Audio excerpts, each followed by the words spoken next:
Ross is free. Brilliant work from him. Saved by Ebra. England bounce back. We're very happy with the win.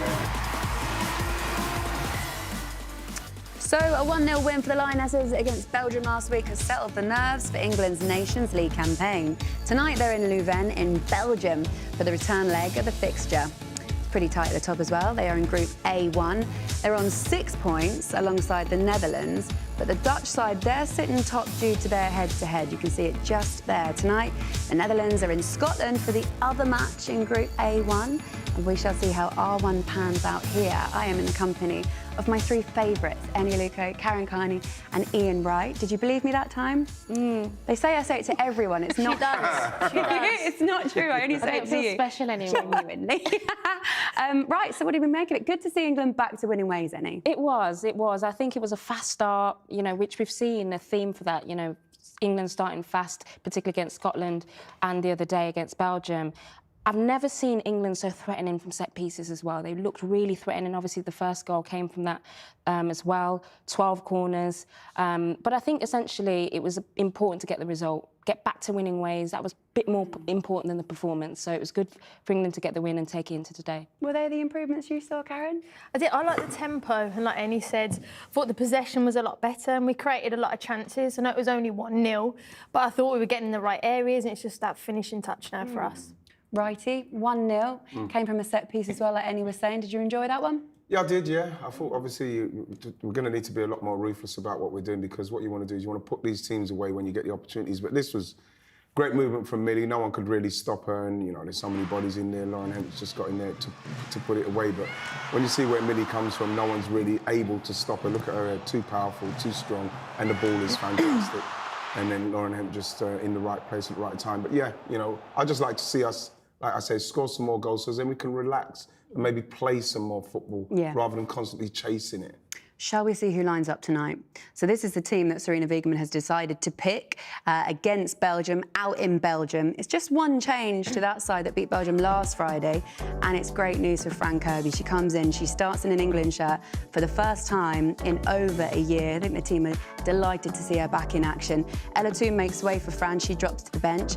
Niamh Charles, who was really, really impressive in that last game, she wins her 11th cap today and gets back-to-back starts too. Let's hear from the boss, Sarina Wiegman. She is with Katie Shanahan. Sarina, Fran Kirby starts for the first time in over a year for England. What are you hoping to see from her tonight? I hope to see tightness on the ball. We expect, again, that we will have the ball a lot and that we'll be close to the final third of the opponents. And what I hope she brings is calmness for the team and that extra pass and waiting and bringing patience to have the final pass and create a huge chance to score. Niamh Charles starts at left back for the second game in a row. What qualities does she bring to this England team? Yeah, she has developed very well. I think she played a good game on Friday and also very attacking, so she makes runs forwards. She can play left and right footed, and when you're so high on the pitch, it's really nice to have a player there who can play with her left foot also. And that's what she showed. Also in defense, she was really front footed, and I like that. You've said that things need to improve against Belgium. What's the biggest thing? Yeah, the biggest thing for us, what we said, is in possession, final third, being even more patient, have the right final pass, have the right connections, just a little more to make goals out of the chances we create.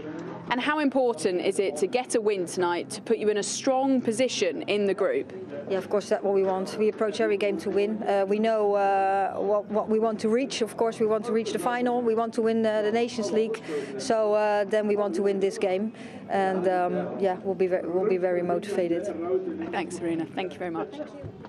OK, Sarina Wiegman was saying we've got to be more clinical, and when you look at the stats, 23 shots, 7 on target and 1 goal from that game. So perhaps that's their main aim, but a really good chance for Niamh Charles as well, getting those back-to-back starts. She even said after the game, she said, best performance of mine in an England shirt. Are you pleased to see it? Yeah, I really enjoyed her performance, Laura, and that's what you've got to do in this competitive squad. When you get your chance, you've got to put in consistent, assured performances. You see her here, she's high in the play.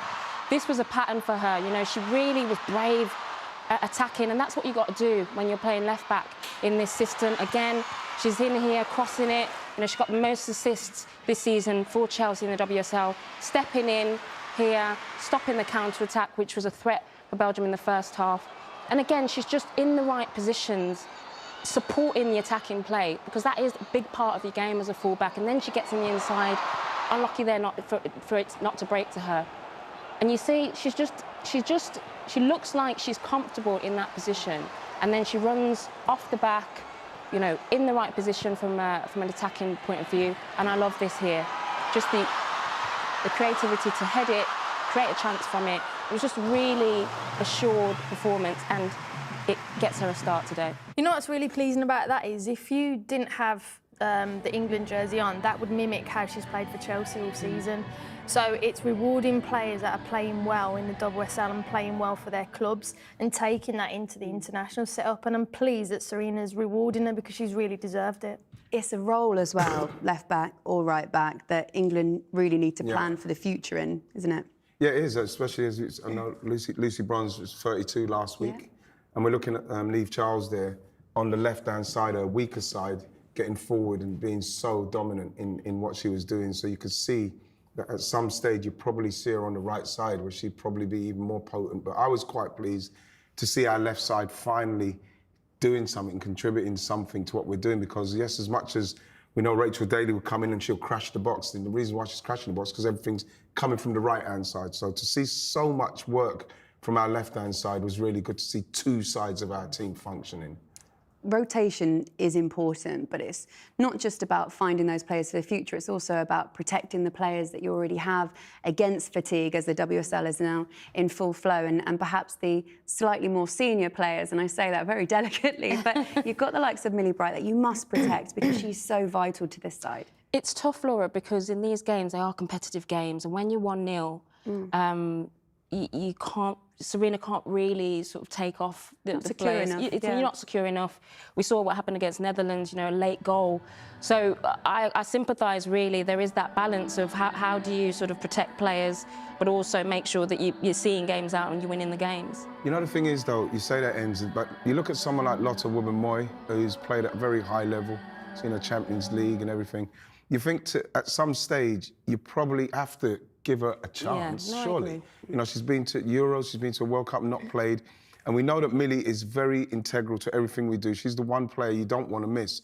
But at some stage, you're going to have to look at Lotte and say, well, I'm either going to give you a chance at some stage and give Millie a rest, or I'm not going to pick you, or don't put her in there, because how much longer has Lotte got to be in that squad and not get a sniff?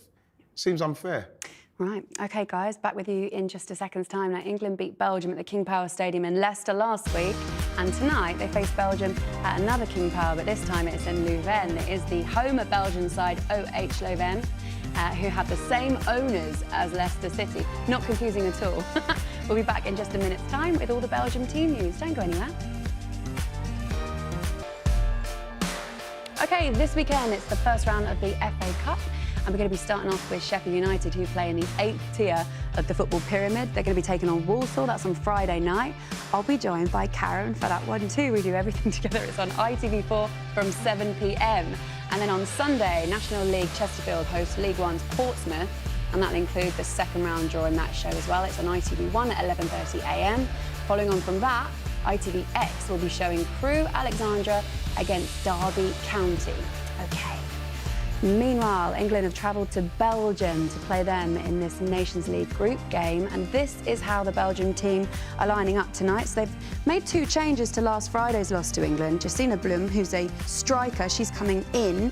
She scored the winner against the Netherlands in their opening group game, so obviously feel like they need a little bit more firepower. And then OH Leuven, who is the home team that play there today. Sari Keys, she's coming in to the back five. She is a defender, she knows the pitch well, of course, and those are the two changes. Let's hear from the Belgium manager now. He's with Katie. How tough is it playing the European champions twice in 4 days? That's tough, but at the other side, okay, the draw was like this, so we have to do it. And I think we enjoyed Friday the game. We're going to try to do the same way, but enjoying maybe a little bit more with a better result.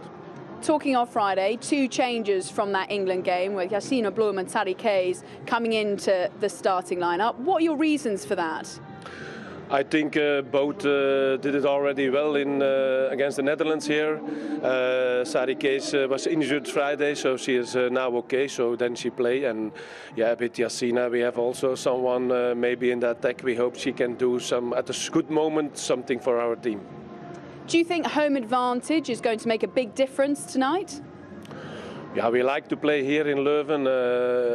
We like the stadium. Our fans like it. So, yeah, okay. We playing here. We are playing now already a couple of years. So no, it's every time we try to make here a good evening with a good game. And Sarina Wiegman has been very complimentary about Belgium's progress. How good is that to hear? Yeah, that's the way Sarina must talk now. No, I know her. But okay, we also feel it like that. So we had 6 months with a lot of friendly games. We tried a lot, and I think we are creating a new group with some young girls. And yeah, they are doing well. And we have a team on the field, and that's always important in football. And sure, against teams like England, it's very important. Thanks very much. Enjoy the game. There you go, the Belgian manager Yves Saint-Nielsen wants to try and get some of that form back that saw them beat the Netherlands in that opening group game. Those are the changes that he's made. They were quite dangerous on the counter-attack against England. Is that the kind of thing, Righty, that they need to try and not just do against England in this game when they're at home, but also finish off those chances? Absolutely, yeah. Probably that's why Blom's coming in. Maybe they want to get another bit of potency up front. But this is the problem, what I've got with England, is when we're in that situation. And that is the situation what Belgium want to try and get us in, because you can see them, as soon as they've got there, you can see Villa out there setting her away, but she just hasn't quite got the strength and the capability of getting past her. Millie Bright there. This was a really good opportunity for them as well from set pieces, which I was a little bit worried about because I thought she should have done a lot better with that, even though Mary Earps has made a good save. I think that she's headed into a situation where Mary Earps can make the save, but again, from middle of our midfield and just straight into us, and this was another chance where you're thinking that could have easily gone in. And it was a game where I'd have been quite disappointed simply because we were so dominant in the game. It would have been a shame for that to happen to us. Same for you, Annie? Yeah, I think Belgium had much more of a threat in the first half and very much sat in that deep block and then counter-attack. Second half, I don't think they had as much of a threat. England controlled it much better, but they do have the capability, particularly when our back line is high, to play in behind to the likes of Woolart to become dangerous. So we've just got to be aware of that today. I think the only threat is from our mistakes, Laura. Yeah. I think if we're good enough, we contain the ball, we have good tempo and we manage it. The only reason why they got in those channels was because our fullbacks were out and high and they went long, and when we turned it over ourselves. So from an England's perspective, as long as we're good and we're on our A game, they shouldn't cause us any problems. Yeah, OK, let's have a look at some of the other games that are going to be happening tonight as well. This is Group A3. This is the table as it looks in the moment. Denmark played Wales earlier on. It was a 5 o'clock kickoff. They won 2-1 against Wales. Germany, Iceland, that is kicking off imminently if it hasn't already. What is it, 2 minutes past 7? We might be 2 minutes into that game already. We'll keep you updated with that score. And then B1, so Albania against Republic of Ireland. That was a 5 o'clock kickoff. They got to half-time and they had to stop play because of a waterlogged pitch. So we're waiting to find out whether or not they're going to be able to continue that match or not. Northern Ireland against Hungary, that's the 7 o'clock kickoff as well. Northern Ireland have lost 2 and won 1 in their group. So again, keep you updated to all of those. OK, one of England's big misses this summer was the mercurial Fran Kirby. But the great news is she is back. There is her giving a big hug to our very own Karen Carney. After the break, we're going to be hearing from the Chelsea playmaker as she returns to international football. Don't forget Ian Wright loves a hug. Be right back. Welcome back. The Lionesses are back in action tonight. Belgium against England. Kick-off is at 7:30 in this Nations League group game. Now, on Friday night, an emotional Fran Kirby took to the field just over a year after her last England performance. Now, having been dogged by injury, one of England's most talented players is officially back and has been talking to Katie Shanahan. Return for Fran Kirby.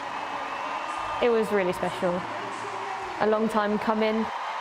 9 months out, it's a long time. You never really know if people remember you as an England footballer when you've been out for that long. Fine player indeed. Certainly one of the best I've ever played with for Chelsea and England. You know what Fran's going to bring you both on and off the pitch. Off the pitch, she's so calm and collected. I like to keep myself to myself and just kind of focus on what I need to do, and I don't like all the fuss. In a few words, describe yourself as a player. Competitive, creative, bad at heading.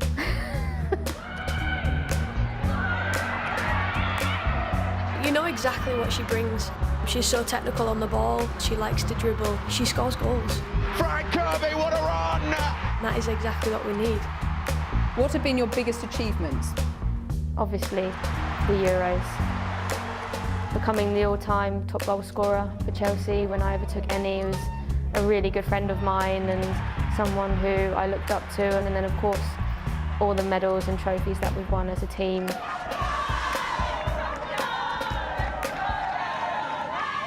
You're out injured for 381 days. Did it feel like a long time? Yeah, it did. How did your knee injury impact your day-to-day life? Little things, laying on the sofa, I couldn't lay in the sofa in this position for too long because it would just seize up and I'd have to get someone to literally move my leg for me because it got so stiff. Couldn't really walk down the stairs properly. When I was in bed at night, I had to get up to take painkillers because it was just throbbing. So it affects everything. It affects your head, your mental space. When you go through quite a lot of things, you do start to question, is this actually the right thing that I'm doing to my body? I keep pushing myself through the pain barriers, which hopefully now is gone. Are you in a much better place now? Definitely, definitely. And to have no pain in my knee for the first time, it's changed my life, 100%. I always want to play. That's my biggest goal, is to play, to win trophies, to help my team as much as possible. When I've come back in now, I feel like I haven't been away. An arm round the shoulder from Rachel Daly. What did Rachel Daly say to you beforehand? Rachel's great. She is like my ultimate hype woman. She was just like, it's so great to have you back. It's so nice to have you back with us. That gives you a bit of confidence coming back into the team. To get the reception that I did, it was really special and a really nice moment. I don't think I'll ever forget it. What was going through your mind then when you came on? Just do the basics well. Try and get into the game as much as you can. Don't try and do anything spectacular. The team was winning, the team was in a good place, so for me it was coming on and just trying to maintain that level. It's great to see her back, it's great to see her with a smile on her face, it's great to see her running around, being pain-free. That's the most important thing, is the fact that she's enjoying herself.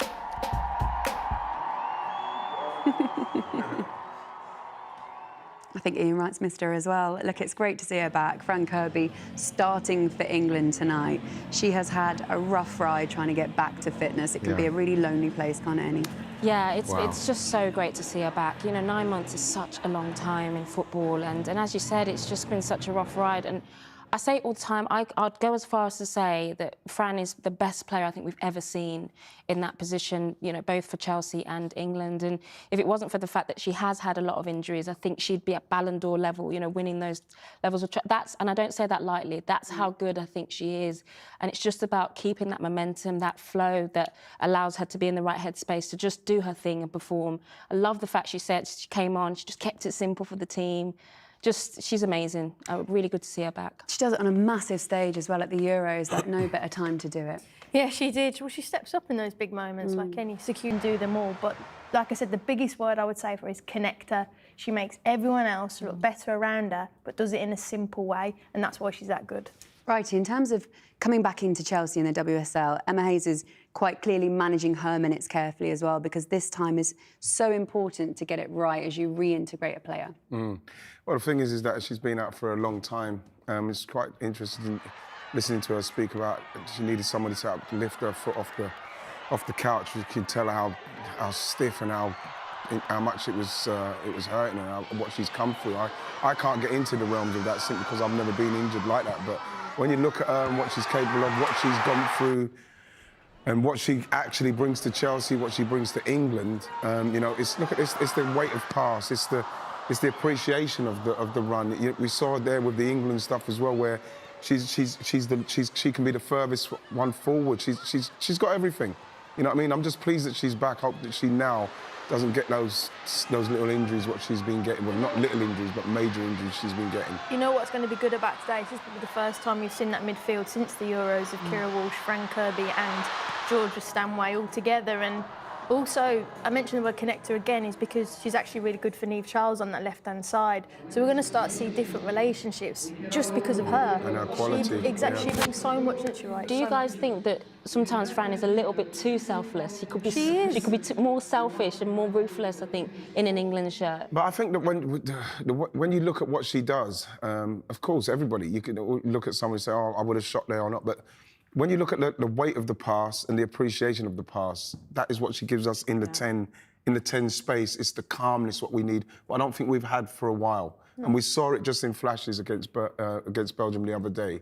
So I'm looking forward to seeing her today. I think everybody is, fingers crossed. And you mentioned the Ballon d'Or earlier on about how she could have been in the running, and last night was the Ballon d'Or. And we had 4 from England. We had 4 players in there. But look at this, Aitana Bonmati. Yeah. She won it. She was the standout favourite. I mean, if you read all those achievements just in this year alone, I don't think there's anything that she has not won. She's such an impressive player, Ian. Yeah, I remember. To be honest, when you look at Barcelona, just a couple of years ago, everybody was talking about Alexia Putellas, and because she was amazing. She was the one who won the Ballon d'Or at the time. But she's somebody that when you watch, you cannot help but notice fingerprints all over a game, and she's just continued to get better. And in this World Cup, she was absolutely masterful. She was amazing. She was amazing. She's completed football. You know, it's complete. She's done it. She's got everything. She's so young as well. How many times does she want to complete it? On the subject of Spanish football, though, there's a statement that came out, and this is along the lines of FIFA's disciplinary committee deciding that the former Spanish FA president, Luis Rubiales, has been banned for footballing activities for 3 years for what was an unsolicited kiss, and he was found in breach. It's a difficult situation because we are happy this has happened, and it's a shame it had to happen, but in a way, it almost needed to happen for the eyes of the world to be on it, for some action to be taken. Exactly, especially when you look at some of the players, you know, Rapi Leon, you know, Petri, Guerrero, you know, Pina, players who didn't go because of what they believed in, stood solidarity with each other. So for this to happen now to Rubiales and get the 3 years, it had to happen. It's had to happen. Yeah. OK, guys, back with these 3 in just a second's time today. In case you didn't notice, Halloween. Your door's probably going crazy right now. Last week, Millie Bright and Rachel Daly, they got into the mood a little bit, decided to spook their teammates. That's Alex Green. We're getting a bit of a shock. Chloe Kelly as well. She was a victim. Niamh Charles had a go at her. Not so much. Look at that. Cool as anything. Whose idea was it, though, to go up to Serena Wiegman, the manager, and give that a go? Probably not too wise. Luckily, no one's been dropped from the squad, though. They are all going to be in line potentially for a game tonight as they face Belgium in Belgium. And we're certainly hoping to avoid any unwanted surprises on the pitch. We'll be back in just a moment's time. Here from Millie Bright. Welcome back. Belgium versus England is coming right up. Kick-off in under 10 minutes' time. Let's hear from the Lionesses captain, Millie Bright. Millie, a big night in Belgium. How are you going to be more ruthless tonight? Yeah, hopefully putting our chances away. I think last performance, you know, really good possession, really good on their transition as well and defending that. Obviously, they're a team that have, you know, got good forwards, a lot of pace, so we have to be switched on for that. But yeah, I think it's just doing what we did last time, but obviously in front of goal, making sure that we've got bodies in the box, and yeah, the chances that we create, we're putting in the back of the net. You made your debut here 6 years ago. Time flies when you're having fun. I know, God, when you say 6 years, that's crazy, but yeah, it's obviously massive. It's where it all started for me and at the other end of the pitch, which is ironic. But yeah, it's a special memory, being able to be back on the pitch where, it all began. Your Chelsea teammates, Niamh Charles and Fran Kirby, start tonight. How pleased are you for both of them, especially Fran, as she spent such a long time on the sidelines? Yeah, you know, it's credit to Fran and all the hard work that she's put in, and it's been hard for her missing out and been away from the team, but, you know, she's got herself in a really good position and she's proved herself and in her performances back at club and, you know, also coming on the other day. So, yeah, it's really nice to see her, you know, back where she belongs. And Niamh is, yeah, she's growing every single game, and yeah, for me as well, she's where she deserves to be, and yeah, it's credit to the girls because it's all their hard work that they've been putting in. Thanks so much, Millie. Enjoy it. Thank you. OK, there we go. Be more ruthless. At the last game, they had a number of shots, and their manager, Sarina Wiegman, was saying, look, I want to put those away. A 1-0 win isn't quite enough for Sarina Wiegman. How did they be more ruthless? I think, again, she mentioned in the talk that we had after the game when Wrighty met his best mate, she mentioned tempo all the time, and when the tempo dropped, that's how they got in the game. But I think keep that high intensity up. Belgium won't be able to live with England. We're too good, we have too much quality, but we need to be precise and clinical. Yeah, absolutely. I think it's about, in those moments, creating chances and finishing them, you know, being ruthless. Players like Alessia Russo, you know, taking her chances, which we've seen her do. And again, I'd love to see England do similar. Best way to start, are you writing? Absolutely, yeah, and like Frank Kirby said, you know, just do the simple things well, because I think if we do that in that area of the field where she is, we're probably going to have some good chances, so hopefully we can take them. This is an away game, obviously. It's out in Louvain, that's the stadium there. They were asked about whether or not they get a little bit of home advantage, as it was quite close, only one goal in it. Do you feel that they will get anything here? No.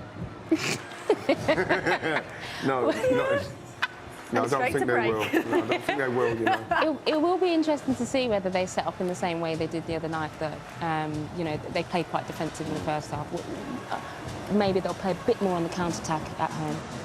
OK, there we go. Teams are in the tunnel. We are ready for kick-off. No more from Ian Wright. That'll do from him. So let's head to your commentary team for the evening. Good evening to Siobhan Chamberlain. But first, Seb Hutchinson. Yes, good evening, everybody. From one King Power to another. And just like in Leicester, England can't afford to lose in Leuven. The Dutch have seemingly hit their stride, and so England must at least match them to keep things in their control. And beating Belgium in their own backyard may just end the hopes of their hosts of reaching the final.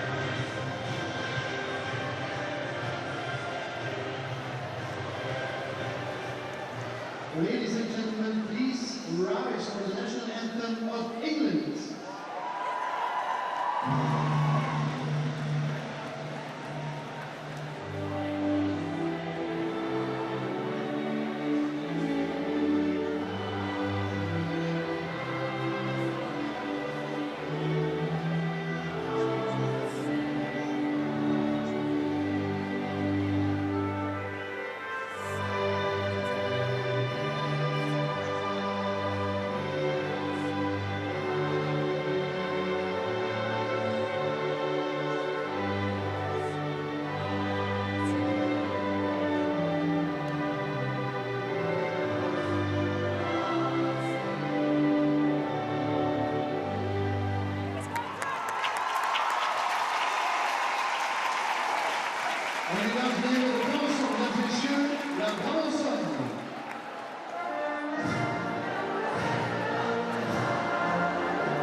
It's Belgium against England, and kick-off coming up very shortly. Well, tonight we're in Leuven for the UEFA Nations League, and Belgium hosting England after losing to them on Friday night. And a look at the two sides, and Belgium make two changes from Friday night. Sarri Keys, who plays for Leuven, returns from injury to come into the defence, and experienced forward Yassine Blum will partner captain Tessa Woolart up front. Only one change for England from the side that started in Leicester, and it's significant as Frank Kirby is in the lineup for the first time in a year.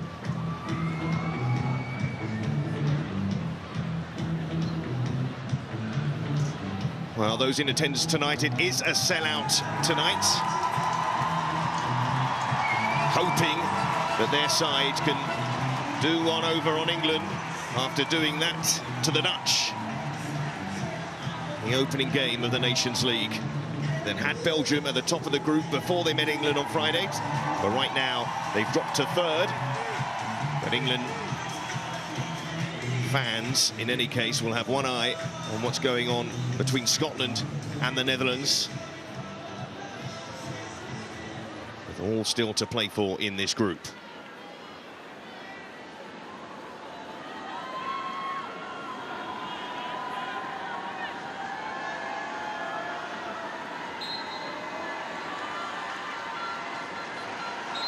England players taking the knee, along with the referee tonight from Switzerland. And away we go. England looking to do what the Dutch couldn't. Beat Belgium in Belgium. And Siobhan Chamberlain, this is a stadium you have personal memories of, I believe. I do, and it was a strong 2-0 win. Memories that are a while ago now, but hopefully we'll see more goals than 2 today. I want to see England start with energy, to dominate the ball, move it quickly, create the opportunities that they did at the previous game in Leicester, but this time be clinical and be ruthless. Certainly created plenty of chances at the King Power in Leicester.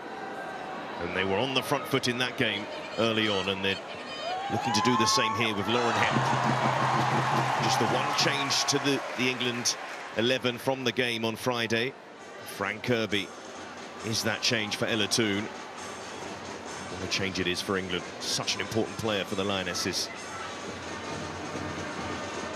Great to have her back. Stanway can't quite get that ball under control. And ends up conceding the free kick in the end. You mentioned it in the lineups. It's a significant change, isn't it? It's brilliant to have Fran Kirby back, but all the talk pre-match has been Fran Kirby. That's a huge pressure to come on a player that hasn't played barely in it over a year. But she's a player that thrives on pressure. Everard, who is technically her club teammate, although she's on loan from Brighton. At Brighton from Chelsea. Here's Walsh, giving the ball away to De Loza. Certainly impressed on that left-hand side for Belgium on Friday as they grew into the game. Did have their chances. Sari Kays, who's a young defender but is a key part of their back line. Actually missed the previous 2 meetings against England due to injury at Arnold Clark Cup. 6-1 defeat earlier this year. And the game on Friday. Seniors, Belgium coach, the long-serving Belgium coach, who recognises that England are favourites for games like this, but had certainly showed enough in that game on Friday that they can trouble England. Those midfield runners, they've gone with 2 forwards tonight. Bloom and Woolart, can they get the ball to them? Here's Everard, under pressure. Rousseau applying the press as well. Woolart looking to hold it up, but she can't do that. And Kirby to win it back for England. Now Walsh.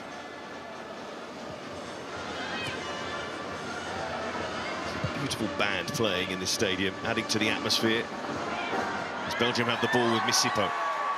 She gets her head under Troyer and made a fantastic run through the middle. Wasn't looking over that side, but we talked about the midfield runners, Siobhan. And De Troyer, who's wearing 20, the young midfielder, likes to make those midfield breaks. She does, and Woolart does it as well. They both play well off the back shoulders of defenders. And with Millie Bright and Alex Greenwood expected to dominate play from the back there, they're going to have to be wary of those players pulling off that back shoulder and finding those gaps when they stay so far up the pitch. And gets a free kick high up the pitch. Alessia Russo, who holds the ball up so well. And set pieces were effective, actually, for both sides in the last game. And we'll have that delivery of Alex Greenwood. Chloe Kelly with the in-swinger. Alex Greenwood forced Everard into a brilliant save from a free kick in the home game.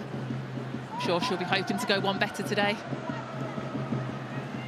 fact, she's left this, Alex Greenwood, this free kick for Kelly. Belgium with everybody back to defend it. Kelly hangs it in there, Everard comes, solid punch. Bloom might get there to break. Tried to move that ball on quickly. As Delosa trying to join the attack as well, has to run back into position as England come forward with Hemp. Hemp faced by Kaiman.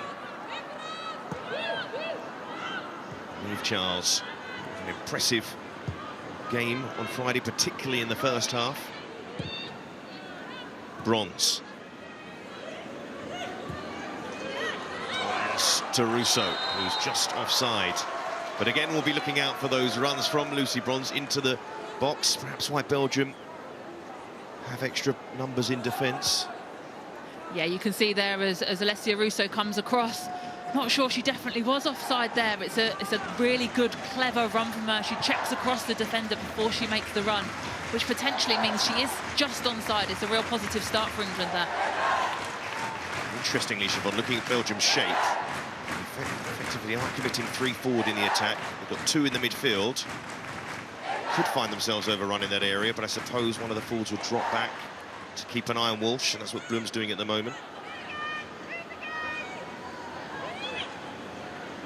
Charles into Stanway. Bloom is there, though, in front of Walsh, but it still breaks to Stanway. Kelly. That's given away. The Troyer urged on by the home crowd, and the ball played through, and Woolard, flag will go up. This won't count. Earp saves it anyway. But she did look offside, and the flag did go up on the far side. It's a chance. It's a poor giveaway from England, but it's great defensive line. Well stepped by Alex Greenwood. She was running with her, stepped at the perfect moment. Millie Bright was holding. Mary Earps, of course, makes the save anyway. But it's an opportunity, and it's where Belgium are dangerous. Just to let you know, like all the Nations League games, no VAR. But tonight, no goal line technology either. Here's Hemp.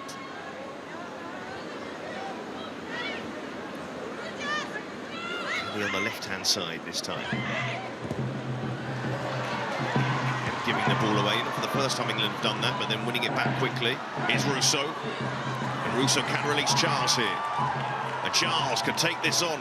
I might fancy a shot as well, try to check back. And the move quickly breaks down. And Belgium look well equipped to break quickly. Woolard. Bloom looking to get up in support. Detroyer also joining the attack. And Woolard to take on Bronze. Woolard stretches that play. Kaiman is as well.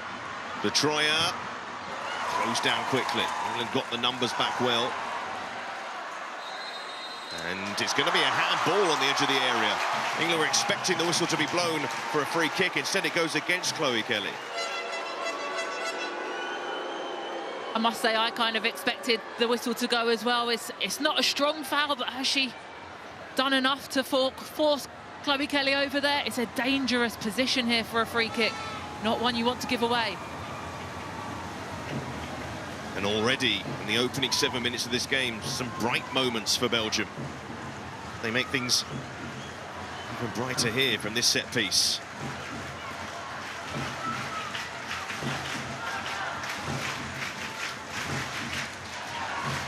Mary Earps going to get that wall in order. And interestingly enough, is the centre-back, Laura De Neva, who's interested in this one. Woolard is there as well.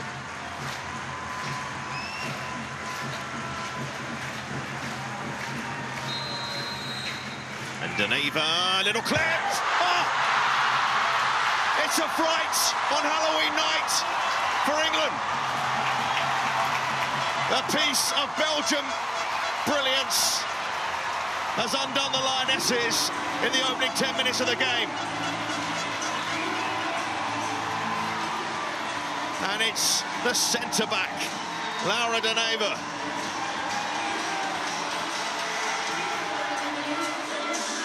It was placed to perfection. Curled over the wall and into the bottom corner. Mary Earps had set up on the opposite side of the goal. Couldn't get across in time to make the save. It's a perfectly placed free kick. And England find themselves behind against Belgium. Still plenty of time, of course, but what an opening. That is a Russo with a header. She wasn't that far away. The clearance isn't the best. Stanway. Bronze. Bronze. Will she get there? Have them out across, but it will be a corner to England. Well, we've definitely had a lively start to this match. It's an extra added test for England now to show their character.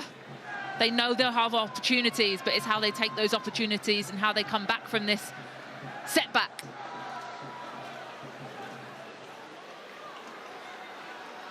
So a corner with Bright and Bronze and Hemp and Russo, the big targets in there. Goes towards Bright, but Havermat, who's equally good in the air, getting that one away.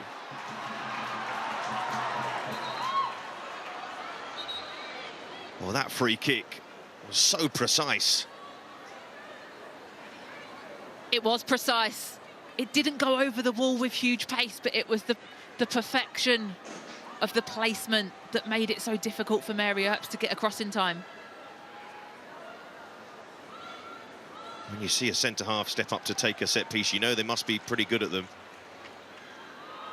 And the other attacking players on the pitch. Charles.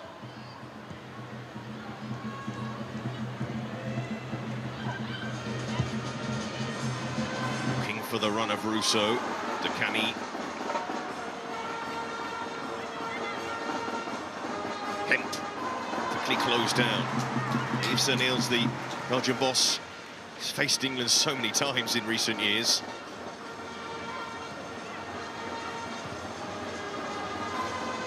And now his game plan is working.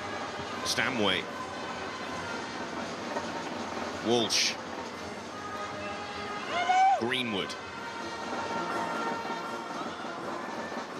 With all those bodies back, England have to really move the ball quickly. Hemp. Millie Bright, every outfield player in the Belgian half. And Bright, clever pass towards Bronze, just got away from her. Well, work to do already, England. It's going to be difficult for England now. Belgium can sit in. They already had a low block. We saw that in the game in Leicester on Friday night. They're going to get even lower now, even more compact. But we know that they've got that threat on the counter as well, with the players that can break with pace, be direct. Absolutely. In a couple of minutes, the game between Scotland and the Netherlands will kick off, and we'll keep you updated with any goals in that game, which of course has an influence on this group as a whole. All the talk about England and the Netherlands, Belgium are very much still in the mix, especially with this lead that they have. They are, and they've started this game so much brighter than they did the game in England. They've got a bit of belief about them. I think the first 15-20 minutes of the game at Leicester, they almost looked beaten already. England had so much energy, so much possession, were creating opportunities. They've come into this game today with the belief that they can go out there and get a result. Here's Greenwood. Sent out to Charles. Walsh. Look for Charles, who's quick. And will get there first. Fine play from Charles to get there. Bursting past Kaiman. Hemp. Excellent from Hemp. Cross needs to be good. Not the best, but it will be a corner for England. Great pace by Niamh Charles initially to get beyond her defender, to try and deliver that ball into the box, and then Lauren Hemp there picking up those second balls. Yes, the quality has to be better on the delivery because there were bodies in the box then. We heard Serena Wiedmann speak pre-match about making sure there's more bodies in the box. That time there were 3, but the quality has to be there on the delivery. What can Kelly come up with here? In from Kelly towards the near post. Bronze got something on that. Misipo can't clear. Bright to keep the move alive. Millie Bright again. Excellent for the England captain. And Bronze! And over it goes. Well, of course, tonight it's not just England's group that's at play. There are 3 other groups as well. The winners of each would qualify for the semi-finals in February. And a win for France tonight in their group would see the French qualify for those semi-finals in February. And that's notable in the fact that France have already qualified for the Olympics. And it would mean if England were to top this group and play France in the semi-finals, it wouldn't necessarily have to beat the French to still reach the Olympics, because a third-place match would then come into play. Save more explanation for that if it comes to it, because right now it's in doubt with Belgium winning here. Woolard tried to move that back again. There's already a lot more confidence though about Belgium than there was in the first half at Leicester.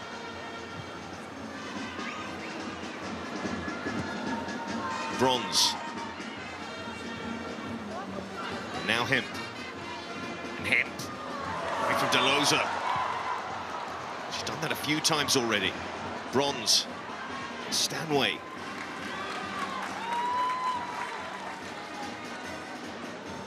Bright. Into Kirby. Bronze. Stanway trying to turn. He hasn't been able to get on the ball too much so far in the opening 15 minutes. Here's Greenwood.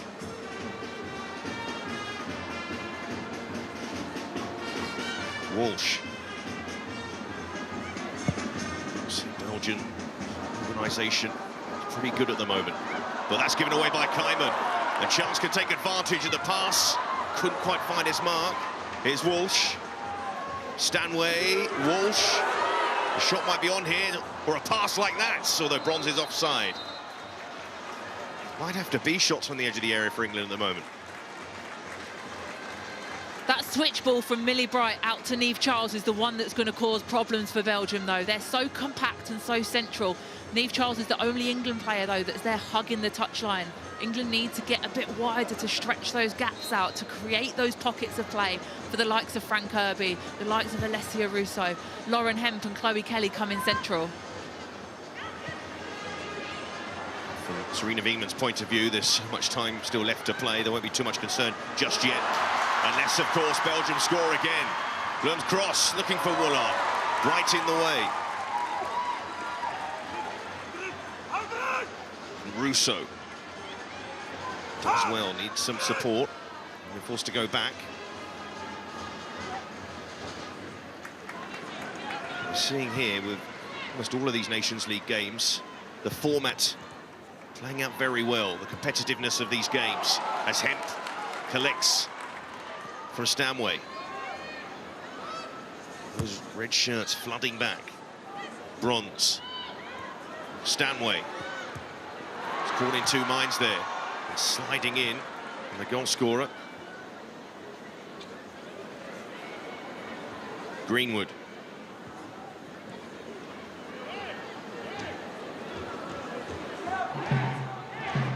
Again, the familiar pattern here of Belgium with all the bodies behind the ball, asking them to try and be more creative. Bronze.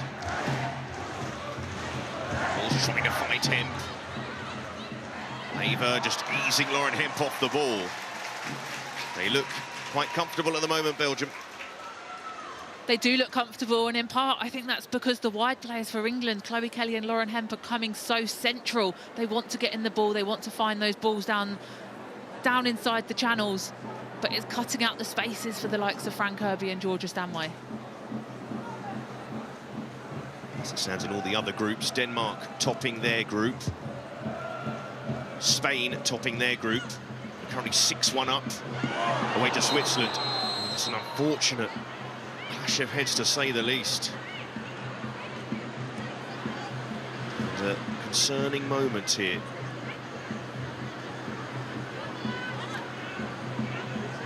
Look painful. Both players fully going for the ball there. Hopefully both players will be okay and up on their feet before long. You can see as Blom comes away, goes straight for the ball, and Alex Greenwood attacks at the same time. See the reaction on the England bench as well. Immediate concern. Hopefully Greenwood is okay, she's being treated at the moment. Likewise, Sina Blum.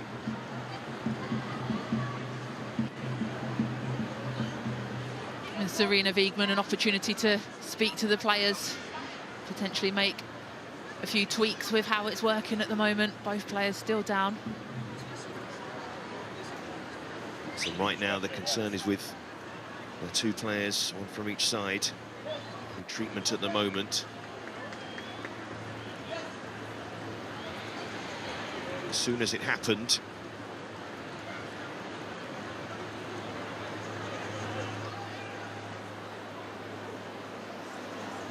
see worried faces around the ground, and the stretcher is being brought out.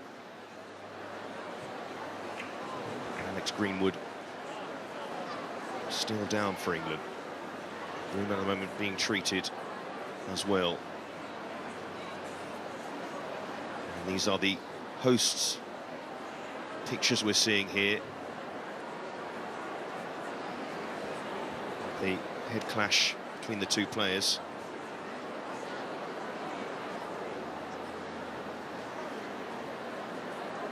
Medical staff are on the pitch now. England have their own team treating Alex Greenwood at the moment.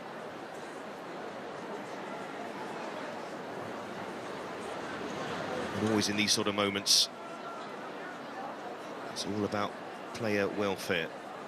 And England aren't going to take any chances at all. Jess Carter is going to come on.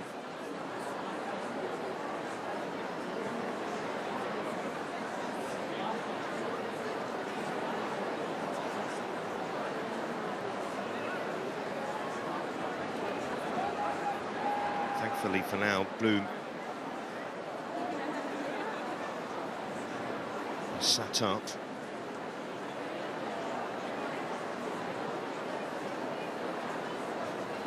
It's not the case for Alex Greenwood at the moment.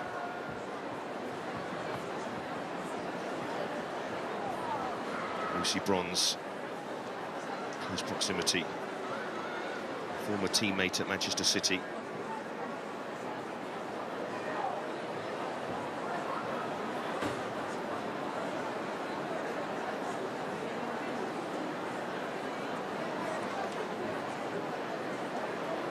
Siobhan, as players, when something like this happens on a football pitch,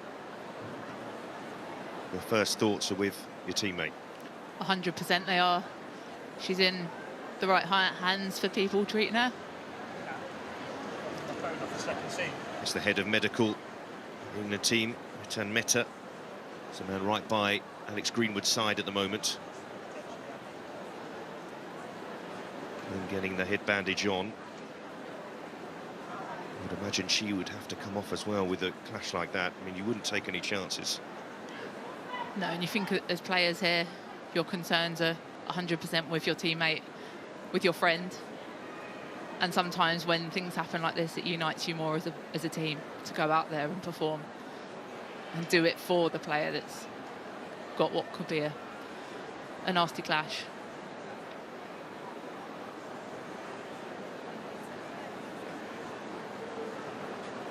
You see the England players at the moment obviously shocked by the situation.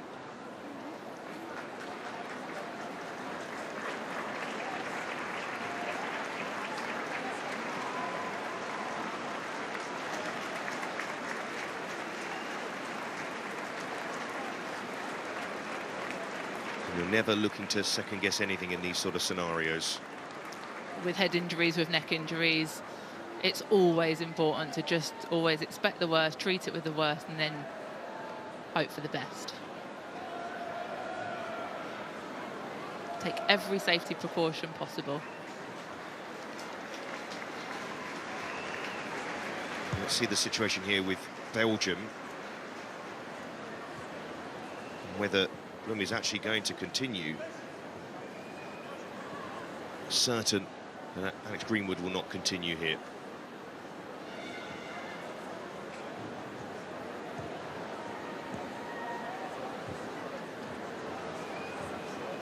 Players at the moment passing the ball around, keeping themselves warm. The applause is for the Belgian player Yassine Bloom going off to have more concussion checks.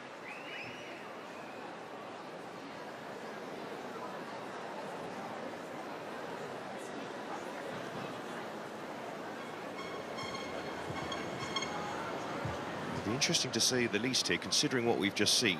If Bloom is actually going to continue in this game. With what we've just said about safety being paramount, being your main concern, you'd like to think that all of the tests have been done to ensure that she is safe to continue.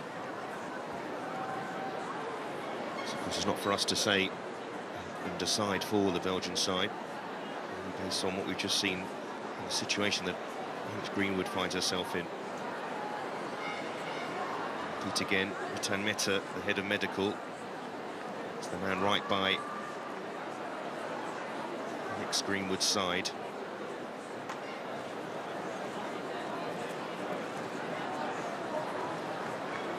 "700 England supporters travelled out to watch the Lionesses tonight.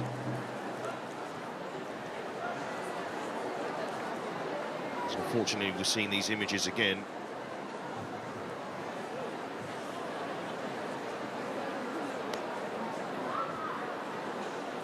Just to repeat, not ITV's pictures you're seeing here, are the hosts choosing to show those images. The situation has left Alex Greenwood still receiving treatment and still not moved on to the stretcher, which has been out for a few minutes at the very least. As we said, though, previously, precaution is the most key aspect of this, making sure everything is 100% safe and as it should be, to make sure she gets the right treatment. And Alex Greenwood, a player who has had a fantastic year for England, has to be said. One of the standout players at the World Cup. A player who is one of the first names on Serena Wiegmann's team sheet at the moment. She's brilliant, a former teammate of mine at a couple of clubs. The way she's grown and developed into this position at centre-back, at left side of a 3, left side of centre-back positions when she's a 2, left-back, she can play left wing-back. Her versatility is incredible, but the way she's developed this position specifically, both defensively and in possession, is credit to her. The quality she have, not really replicated anywhere else in the England squad. Brilliant set-piece taker, brilliant passing from deep, positionally very good, intelligent player, and a long-time servant for England. That's the other thing that needs to be remembered, is in these sort of situations they will take as long as they need to make sure she's okay, simply to be moved onto that stretcher. Retan as well, the doctor is fantastic. He's hugely experienced. He's been with England for a long period of time. He was with England when I was a player with the Lionesses, and he's brilliant. He's the person that you'd want there with you in these kind of moments, and he won't let anyone move at any kind of pace without it being the right thing to do at the right time. So it's important that we remember we need to take our time with these things. So we see him making that point as the medical staff at the ground came over. He said there's absolutely no rush at the moment to get her onto a stretcher. Her well-being is the #1 priority, and then the football follows that.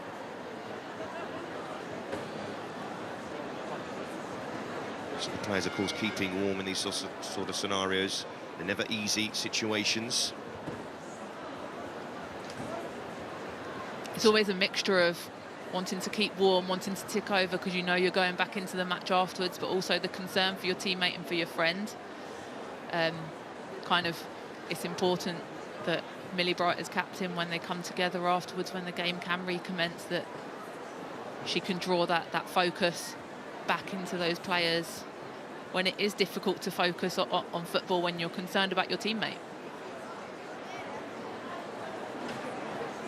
And if you are just joining the coverage here, just to update you on what's happened, besides the fact that Belgium took an early lead from a free kick from Laura de Neva, the centre-half for Belgium, is that Alex Greenwood had a clash of heads with the Belgian forward Yassine Blum, and has stayed down for a significant period of time. He was receiving treatment from England medical staff.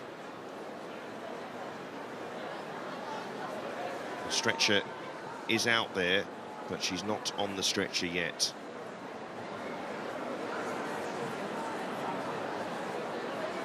Lucy Bronze, a senior member of this England team. She's one of the first to be by her side immediately when it happened. She's now speaking with the England coaching staff on the side of the pitch.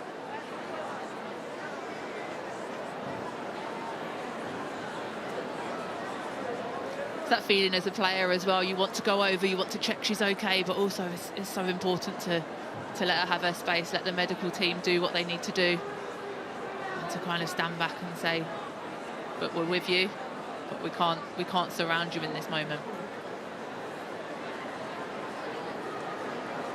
Moved the stretcher a little closer to her. Again with a head injury, especially one we've unfortunately seen need to take their time. Kira Walsh talking to Serena Wiegman of the match situation. The crowd are applauding as Alex Greenwood is put on the stretcher.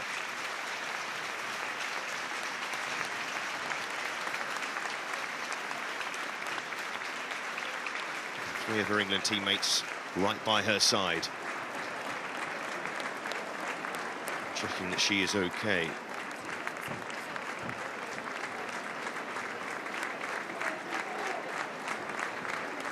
Can't 100% confirm that right now, but as for now, Alex Greenwood stretchered off the pitch after a head clash with Yassine Bloom. And England make the change, the necessary change, as Jess Carter comes on for Greenwood. And the game continues. And Bloom is back on for Belgium. Now England have to take to trying to turn this game around. De Troyer inside to Van Havermaet. Here's Kirby. Kirby finding some space, and the pass inside was to Stanway. Couldn't quite keep the momentum going though. Carter's first challenge is a good one.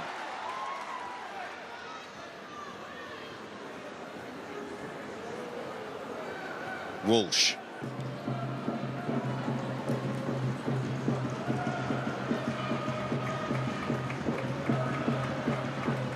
Carter out to Bronze. Bronze down the line, they're just going to run out of play. So to get you to the picture of the football situation, Scotland are playing the Netherlands at the moment. They're about 20 minutes into that game. Hampden Park, 20 minutes in, 0-0. Belgium leading England here, and what that means for the current group situation is that Belgium will be topping the group by virtue of the fact that they've beaten the Netherlands on 7 points. The Netherlands on 7, England on 6 points. Here's De Troyer. Work it out to Bloom. Bloom can't quite find Woolard, and that's going to run all the way through, and they had a very promising position there, Belgium. They did have a very promising position. England need to kind of get to grips with their new back line. Millie Bright stepped over to the left side of centre-back where Alex Greenwood was playing, and Jess Carter stepped into the slotted into this right side, so it's a complete different shape for that back line. They'll need to get used to that. England being a bit pinned in here and losing it deep in their own half. Misipo again, could force a way through. Back there, Kira Walsh. Carter to Bronze. Bronze saw the space and drives into it. Stanway's made the forward run, and Stanway collects. Couldn't quite get round Dakani. The brilliant driving run there, Lucy Bronze. That's when we see her at her best, picking the ball up in these wide areas and driving into that space. and playing those through balls, weighted perfectly. Kelly to take the corner.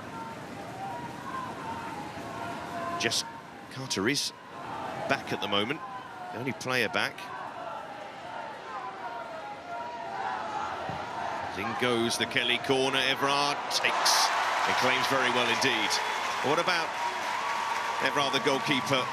Siobhan, she's moved to Chelsea. They've loaned her out. Look, it was an interesting decision signing for Chelsea. They've got so many talented goalkeepers there. They've obviously got Hannah Hampton, who's not playing at the moment. Berger and Musovic kind of both getting some game time, but 4 senior international goalkeepers. It's a luxury to have, but it's a difficult opportunity for Everard in particular. Absolutely with Brighton at the moment, but even there she'll find battle for her place.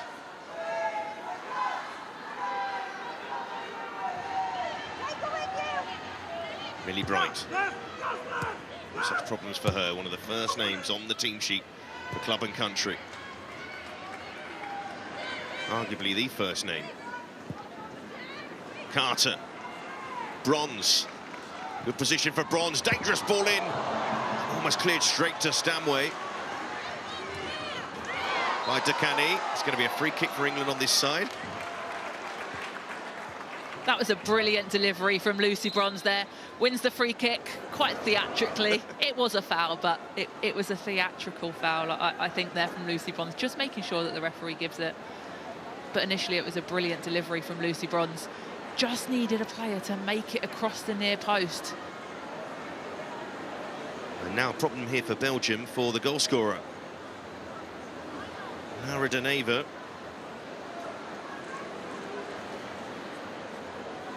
Who, in dealing with that cross, has got a bit of an issue here. She's a strong aerial presence for Belgium as well, so dealing with a wide free kick delivery from Chloe Kelly. They won't want to have to do that with her off the pitch, which it looks like they now will do. Like so many players in this Belgian side, plays in multiple positions, did play at right back. Euro 2017. Belgium have never reached the World Cup, but have reached the Euros.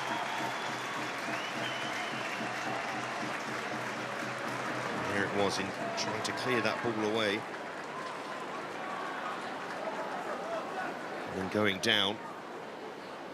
And immediately, and it was Dakani who was quite close to her, the one who actually cleared the cross in eventually, who immediately signalled to the touchline. You just wonder here if she's going to be able to continue. But in the meantime, England will take the free kick. Kelly, good whip on that towards the back post, and Bronze's header goes all the way in, and England are level. A fabulous header from Lucy Bronze, and straight away they go and get that ball to get it back, to restart and turn this game around. It's a fabulous header from Lucy Bronze, but it's also a pinpoint delivery from Chloe Kelly. She whips it into that back post space. Lucy Bronze just angles her neck, gets behind the ball, and heads it to perfection over Everard, gives her no chance. In off that crossbar, and in for an equaliser. And Lucy Bronze, more often than not, is a big performer for England. And again, she does it in the Nations League.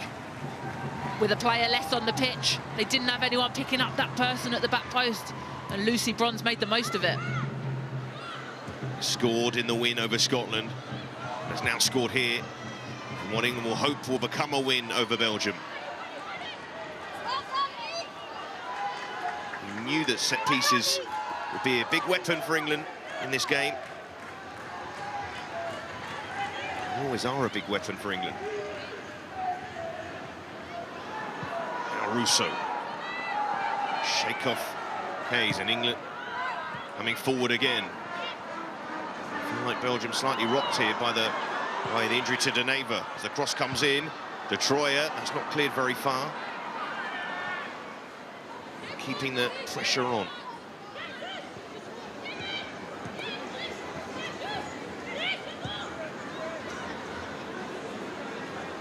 Kirby.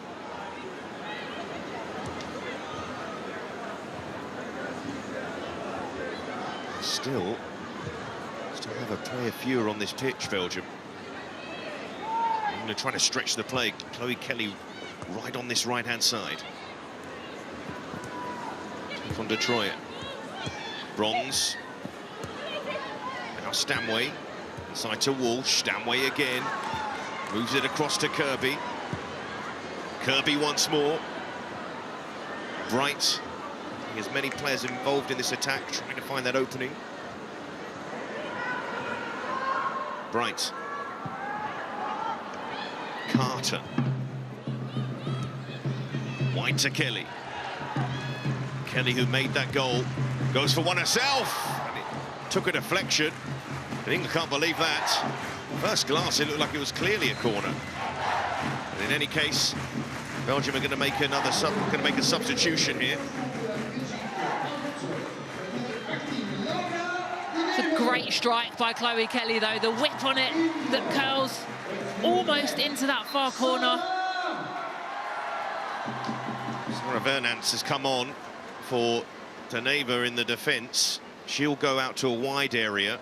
So a reshuffle here for Belgium. And we'll see once they're in their defensive shape again. The situation is. And Havermat trying to help it on. If you're just joining this game, a lot has happened in this first half. Principally, actually, Alex Greenwood having to go off due to a big head clash, it must be said.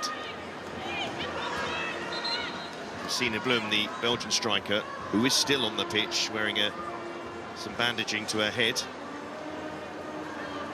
And the goal scored by Lara Deneva, who's had to go off with an injury. And the equaliser from Lucy Bronze. Now England look to break forward. The Russo will feed Hemp. Kirby and Kelly forward. Back it goes. Blum has just gone down briefly as England look with the ball through to Bronze. And Cholet on the forward, no! A big miss from Russo. A brilliant pass from Walsh in the build-up. The pass from Keira Walsh is absolutely sublime. It gets set back to her here. Lifted to perfection. Lucy Bronze nearly had two in almost the same matter of minutes, but a smart stop from Everard. But as it deflects out into a dangerous area, Alessia Russo will be so frustrated. She'll have expected to put that in the back of the net. So England coming so close to taking the lead in this game.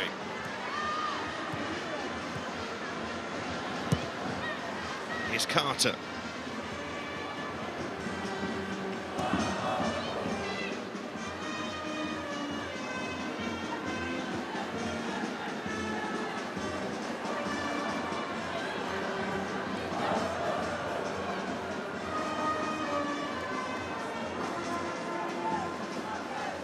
Carter again. England have got some control in this game now, you feel. Walsh again able to play that raking pass out to Hemp. Kirby's inside. Hemp chooses to go herself, and look at her go. Pulls it back. Brilliant move from England. Fran Kirby back in the team, back on an England score sheet. Welcome back. And right now, there won't be a more popular goal scorer for England than Fran Kirby. And the move was brilliant. It was almost inevitable. Another brilliant pass by Keira Walsh out to the wide left area. Lauren Hemp turned on the burners, driving into the box, set back to perfection, and Fran Kirby just scores goals. She is brilliant, and Fran Kirby is back. And as soon as it was laid back to Kirby, there was one result. And the smile on her face told you all you need to know about how important that is for her. So long out, missed the World Cup, but with the goal, has England in front in this game. It's been a good period for England the last 10 minutes or so, especially for Keira Walsh. When Keira Walsh gets on the ball and picks out passes like that, that's when England can start to dictate the tempo of the game and find those pockets, find those moments, and bring players in like Lauren Hemp, like Fran Kirby, and score goals. Here's Kelly. Kelly going on, and England really in business at the moment. Belgium struggling here as Kelly plays it across. Bronze. Kelly. Another excellent delivery, dangerous looking delivery. There's going to be a significant amount of added time in this first half, 14 minutes. And again, if you are just joining us, that's because of the head injury. It's Alex Greenwood. Stanway's away. Stanway across, and then attacking it was Hemp. And England really in the mood at the moment. Since the Neva has gone off, Belgium have looked all over the place defensively. This time, Georgia Stanway with the whipped-in delivery. I think Lauren Hemp was just too quick for herself there, coming at the ball with so much pace. Didn't have the time to bring it down and have a little bit more composure. Delosa can't get out. Bronze trying to find Russo. England first to every ball at the moment. Here's Walsh. Moved on to Kirby. Kirby to Hemp. Couldn't quite find Hemp cleanly there. But she's had a significant part in this first half. Fran Kirby, her 18th goal for England. Cap number 67. It is incredible to say that Fran Kirby only has 67 caps for England, considering her long career, but that's the injury situation laid bare. And Woolard has got the right side of Bright, but Bright always gets back. Bloom, Woolard.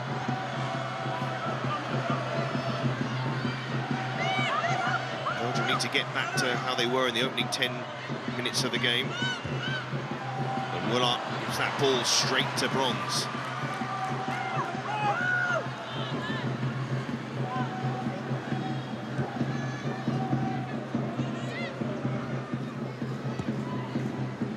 See two very different goals. The Lionesses. Which is important in itself, really. Some of the way that they can hurt teams. Having that variety in your attack is so important. It is, and you want to see goals coming from different parts of the pitch as well. You want to see your defenders scoring, your attackers, your midfielders contributing. It means that when some players aren't scoring, you know that others always will. Well, Detroit has been booked for moving away quickly enough when Bronze wanted to take that free kick. I think that was also quite clever from Lucy Bronze. She was alert to the fact that Detroit was there, just kicked it straight at her, really.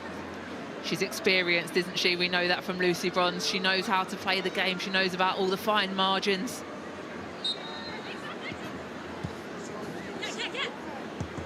She's 13 years older than Detroit. Putting pressure on her there. I don't think she'd thank you for saying that, though. Well, I haven't said how old they respectively are.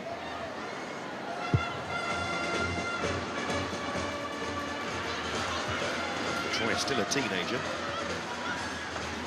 Here's Bloom. And in went Kirby. And the referee took a while to make that decision and decided to give it to Belgium. That's what Fran Kirby thinks of it. It was a solid challenge from Fran Kirby, probably rightfully a free kick, but we don't always see that from Fran. We don't always recognise that from Fran. Fran's work rate is immense. We see it there, winning back, pressing the ball high. Everyone talks about Fran being a technical player, but her work rate to get those opportunities is phenomenal as well. We might find a situation here that the Scotland-Netherlands game reaches half-time before this one does. Vernat's tearing after that. Did impress when she came on Friday. And another player who can play several areas down that right-hand side. Strong defending from Niamh Charles there, though. We saw her pace in the attacking moments earlier on in the game there, defensively, showing her pace to get back across, not just win the ball, but win the throw-in as well, not give it away, make sure it gets the right deflection to keep possession. An important goal from another of the groups in the Nations League. Germany scored against Iceland, which is an important goal for them at the moment because Otherwise, they were starting to get cut adrift from the group leaders, Denmark, in that group, but that scoreline at the moment has them 3 points behind the Danes. Wales losing to Denmark earlier on today to effectively end any hope they've had. They've lost all 4 matches, fortunately for them.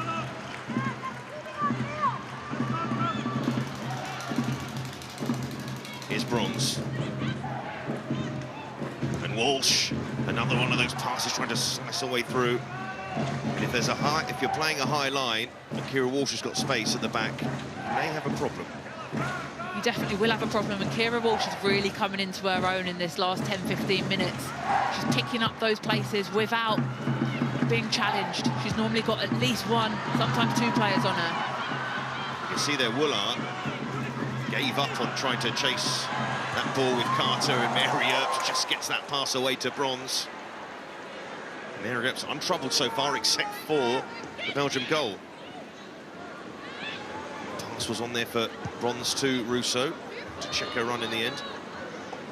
Kelly. Now Carter. Hempel's calling for the switch, and it is on for England at the moment. Those Stanway's passes are very good. Now then, Woolard. Has she got the pace? She does. The touch is excellent, and so is the finish.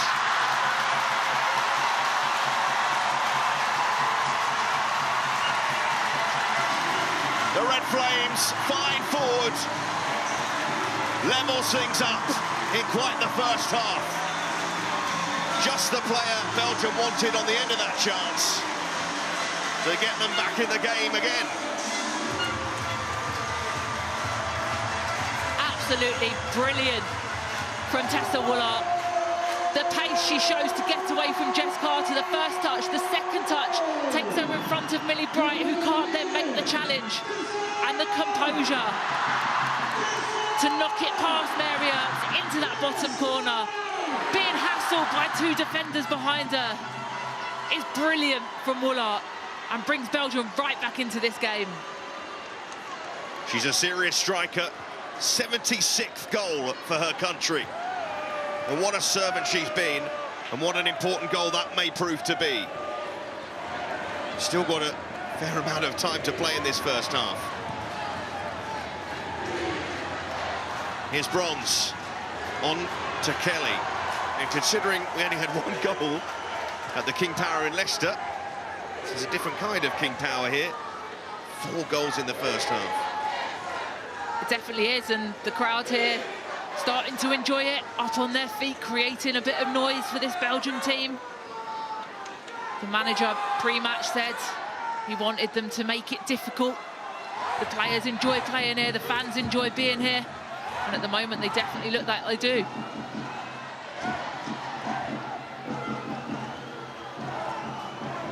Now, what to make of this first half? Actually, we had moments in that game at Leicester where Belgium looked like they could threaten. They do have very good players in their side, Belgium. They've shown they're relatively well organised as well. And recent results against England may not be a key indicator of how they're progressing here. They can trouble this England backline. But England can, of course, do the same. Bronze carried that ball so far. Kelly put in some wicked crosses in this first half. Kelly again. Georgia Stanway has perhaps been a bit loose with her passing in this first period, but there will be a free kick ultimately. Crowd didn't like it. England have been dangerous from set pieces, especially this wide right area. You can see here, I think she catches her toe slightly. You can see she's fixing her boot, ready to take this set piece. Sure, Lucy Bronze will be loitering in a similar position. Haven't as yet had an update. Alex Greenwood, we will of course let you know as we hear anything new in that regard. In the meantime, England have a free kick with Chloe Kelly to take.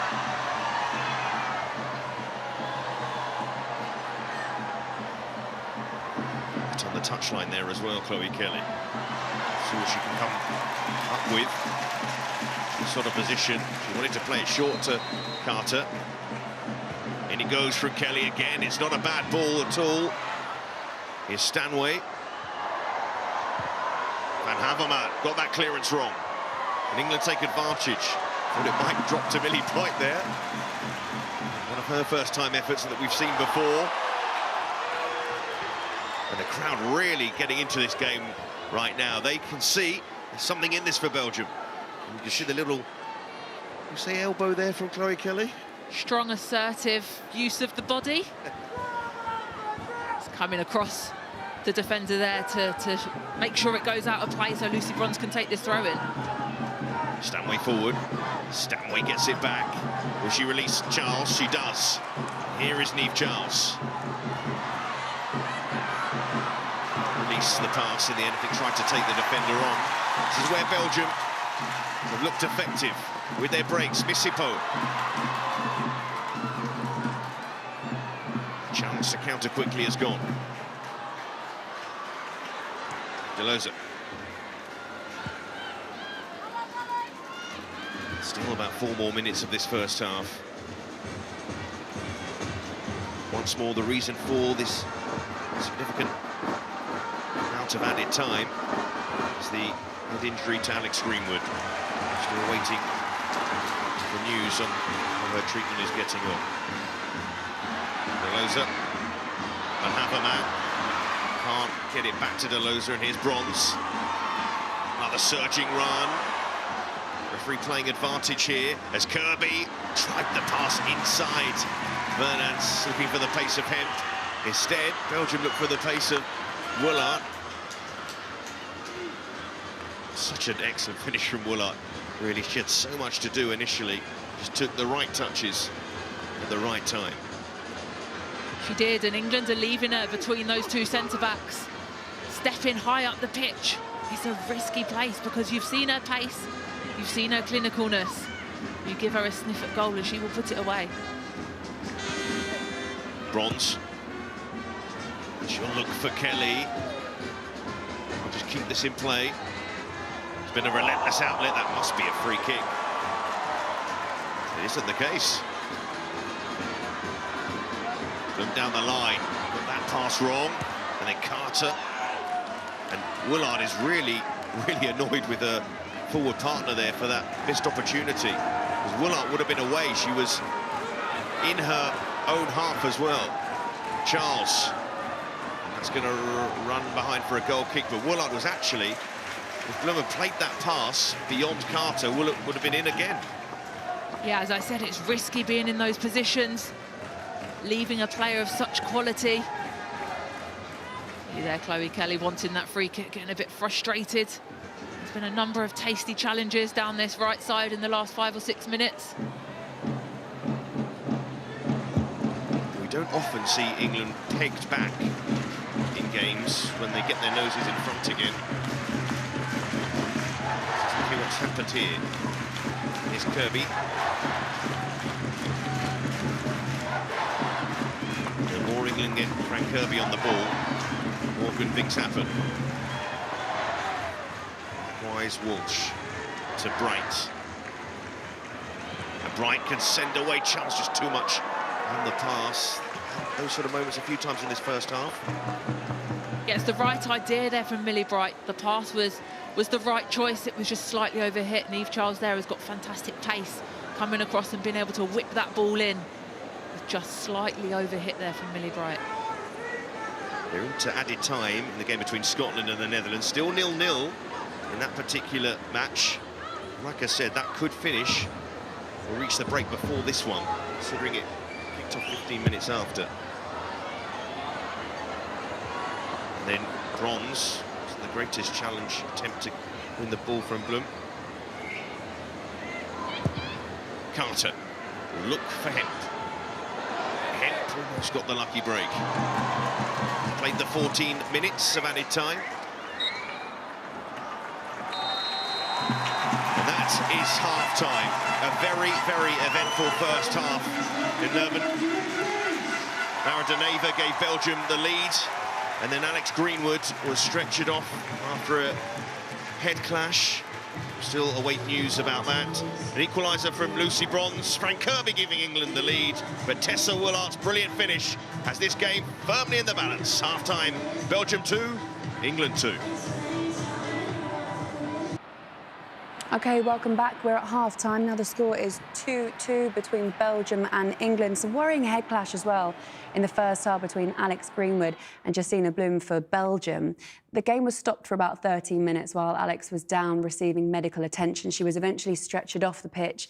As soon as we get an update on Alex and her welfare, of course, we will let you know. But for now, all of our thoughts, everyone in the studio and everyone that works here, are with Alex. Speedy recovery, fingers crossed. We hope it's not as bad as it looks. It was really worrying at the time. The game carried on after about a 14-minute stoppage in the end. And then we saw lots of action, lots of goals. But I want to take you back to exactly how Belgium, Karen, managed to go 1-0 up in the first place. Yeah, I mean, we spoke about at the start of the game defensively at times for England, but it's just, this isn't even in our attack. But I was just concerned with, I love how we want to be going forward, but with both of our fullbacks and the defensive structure behind the ball, there's both of our fullbacks. That space there has been a massive worry for me. One ball over the top, and now we're sprinting back at big distances. This one now, no, Lucy Bronze tries to get back on Willart, but she backs off. Number one rule, if I'm a right winger or a left winger, I just go inside the penalty area and I'm already in the advantage. Pulls it across here now, 2 passes and we're in their 18-yard box. Essentially, then, is this a foul? Is it not? Can you be stronger? You should be. And then it's a free kick. It is a free kick, and it's a worrying one for me. I think that wall's very lopsided. You got Leslie Russo, you got Millie Brighton, you got Neve Charles. They could be those 3 on the end of the wall. You look at the wall; it doesn't jump.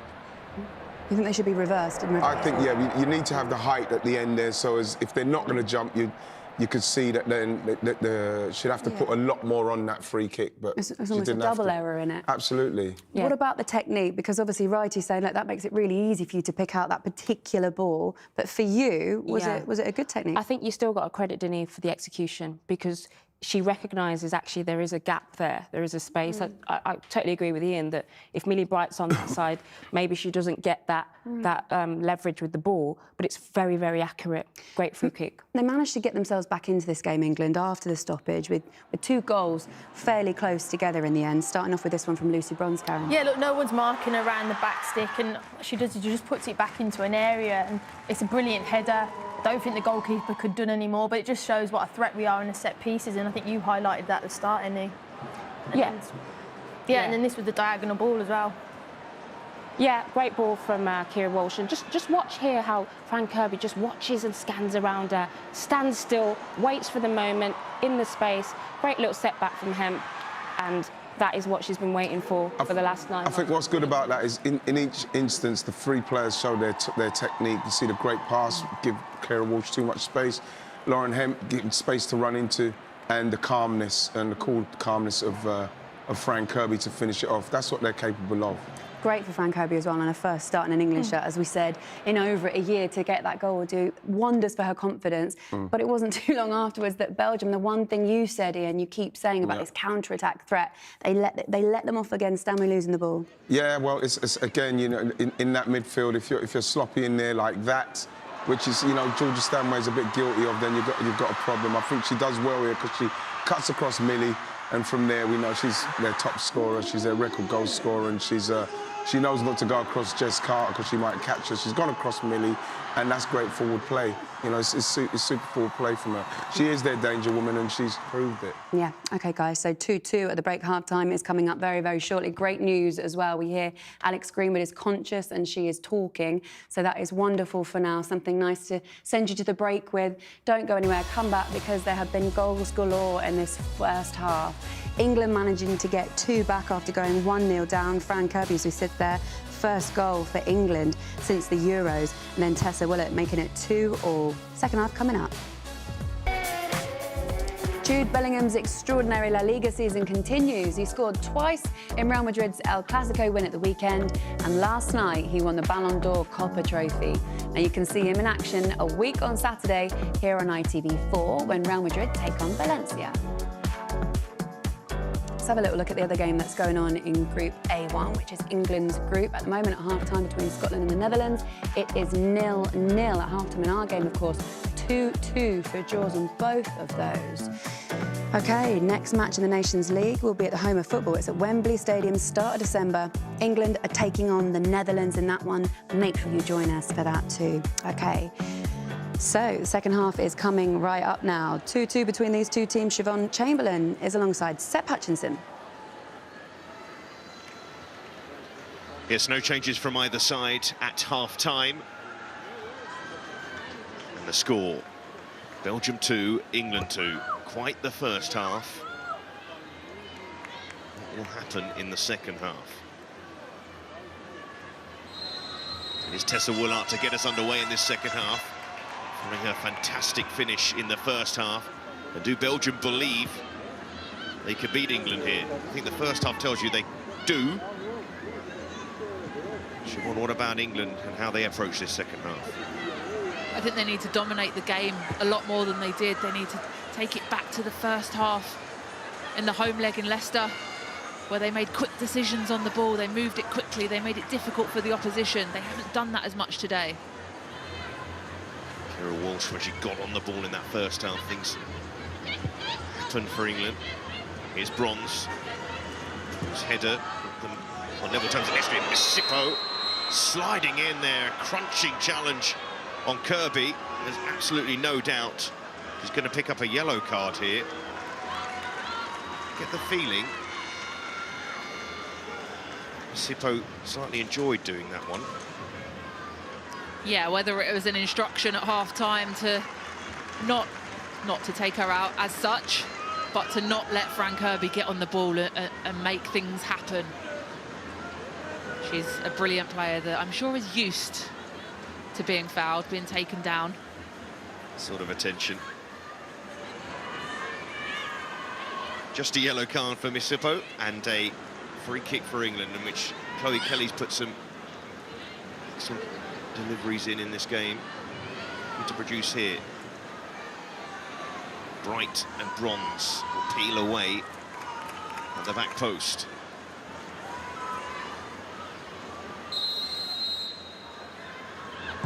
In from Kelly, Russo is there! And then again, she's got it all wrong initially, Alessia Russo. Another big chance, really. It's a fantastic delivery again from Chloe Kelly. She missed the first ball, got there for the second, but Takani was there first to react and get the block. Brilliant, brave block from Evra as well. The referee just working that 6-yard box with Lauren Hemp and the goalkeeper, Nikki Evra.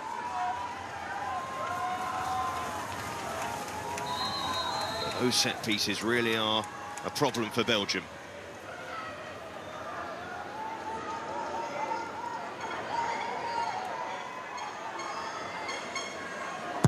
Kelly, corner, might break to Walsh.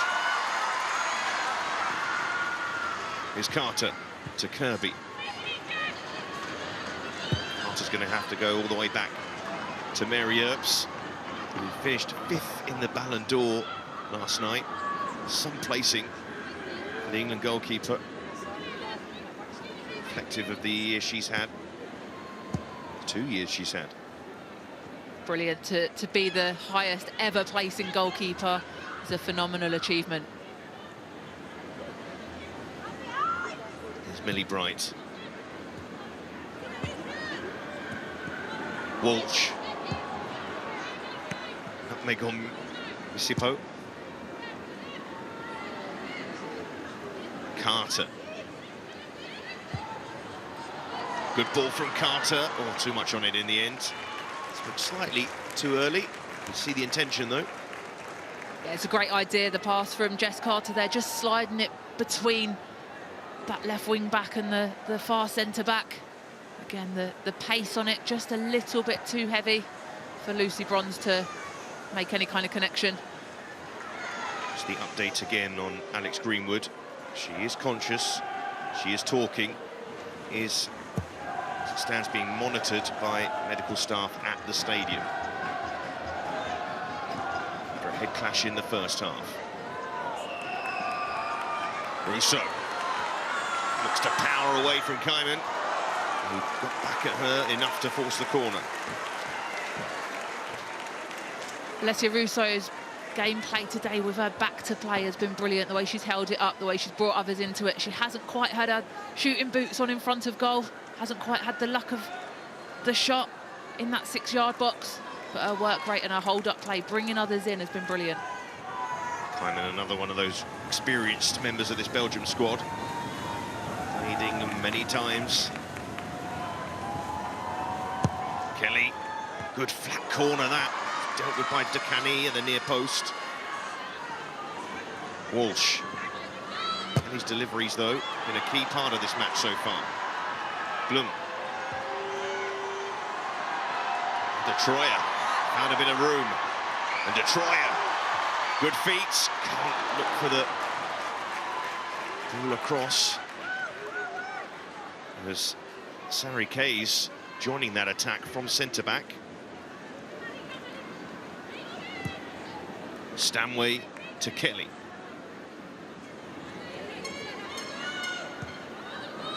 Now Stanway. Lucy Bronze is free on the right-hand side. It's always helped England trying to force the overload in attack.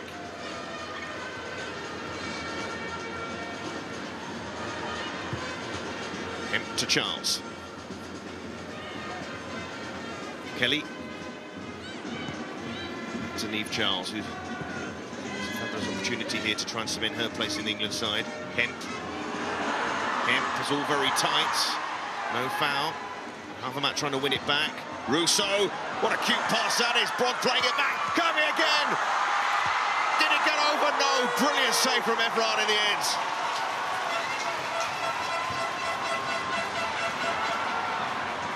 Now Belgium look to break. Van Havermat, touch was heavy. Walsh with time to thread it through, looking for Hemp. But not quite. But Everard to the rescue again for Belgium. It's fantastic from Everard. Positive play from England. This ball from Russo is perfect for Lucy Bronze. I thought she was going to shoot herself. Laid it back unselfishly to Fran Kirby, who couldn't quite force it over past Everard. And the defenders on the line. Dekani with another important intervention actually for Belgium. A reminder that she's often played striker for her national side.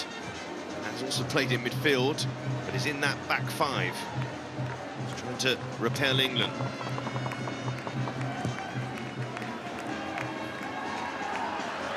Stanway, flag goes up. Didn't look offside at first glance. Stanway just went a little bit too early there. The ball in across to Lauren Hemp. Whether she was expecting her to take a touch.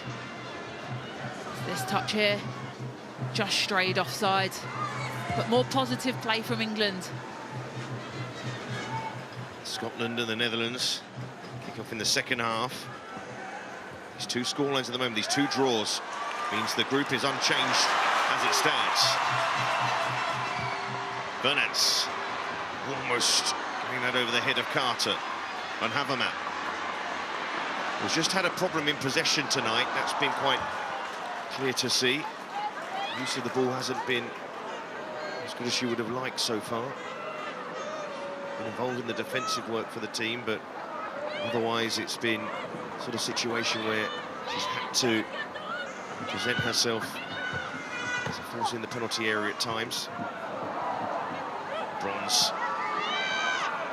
We get that under control. Now that cross, Bloom is stealing into the back post. Brilliant header from Charles.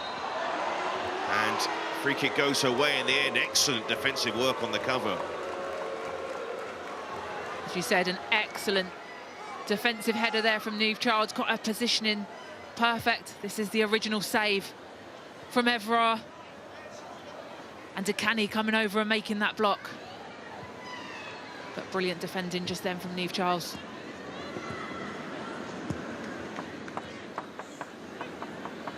Here's Bright, looking for Kirby.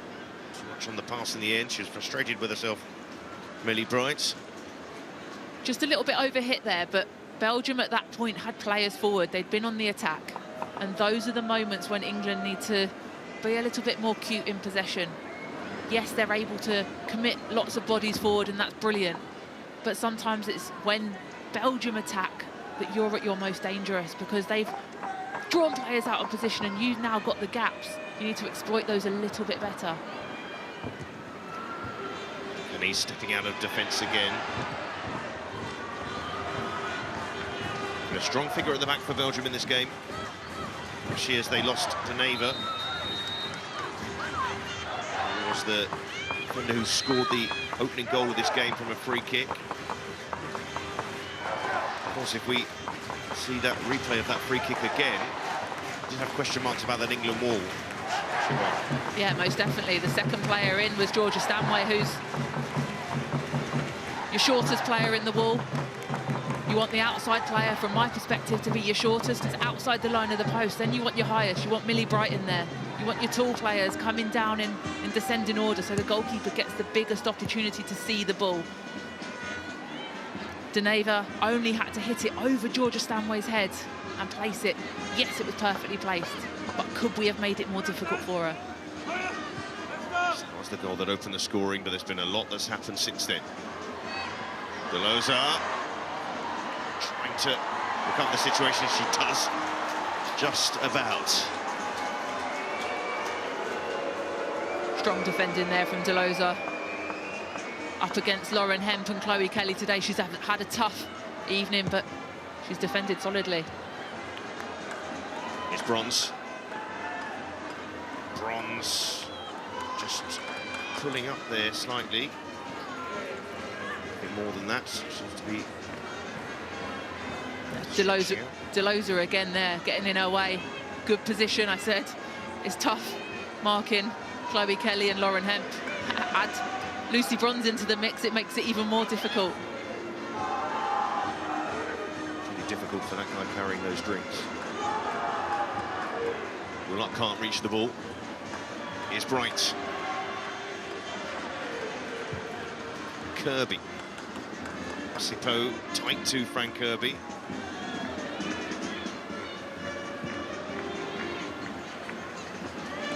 Carter, out it goes to Bronze, with a bit of space and plenty forward for the attack. Troyer on the cover. It was Kira Walsh making a run. Don't often see her making those sort of runs. And trying different things to get those extra numbers in the attack. Here's Bright. Kelly. Too hot to handle that switch of play. Sometimes it's a late run from a player like Kira Walsh that can break down these defences, these low blocks, because they're not expecting her to run in. They haven't got a player that's expecting her to run off their back shoulder. You need that variation, that variety to mix it up and say, we can do something a little bit different if what we're doing isn't working.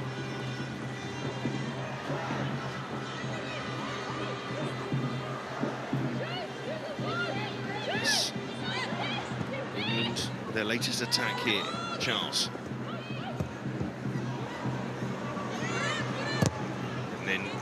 He tried to clear the ball, struck it straight against Georgia Stanway. Battle through several of the other scorelines from the Nations League tonight, and this is just League A, so effectively the 4 groups that affect the potential winners of this competition and the Olympic places. Denmark 2, Wales 1, and Iceland 0, Germany 2. So a group situation that has Denmark at the top, Germany second, Iceland third, and Wales bottom of the group. Sweden 1, Italy 1, Switzerland 1, Spain 7. The world champions rampant in that particular group, winning all of their games, scoring 16 goals up to now, but they haven't qualified just yet because Sweden are on 7 points and they still have to travel to Spain, one of the final 2 games, but Spain effectively need a point to reach the finals. They can't quite get that ball under control. To mention the other third of the groups. Portugal 1, Austria 2. And half-time, one of the only other games taking place right now, Half-time, France 0, Norway 0. France, with a win, will reach the finals.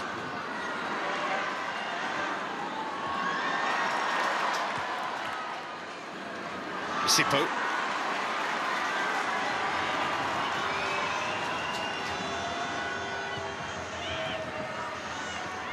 Troyer.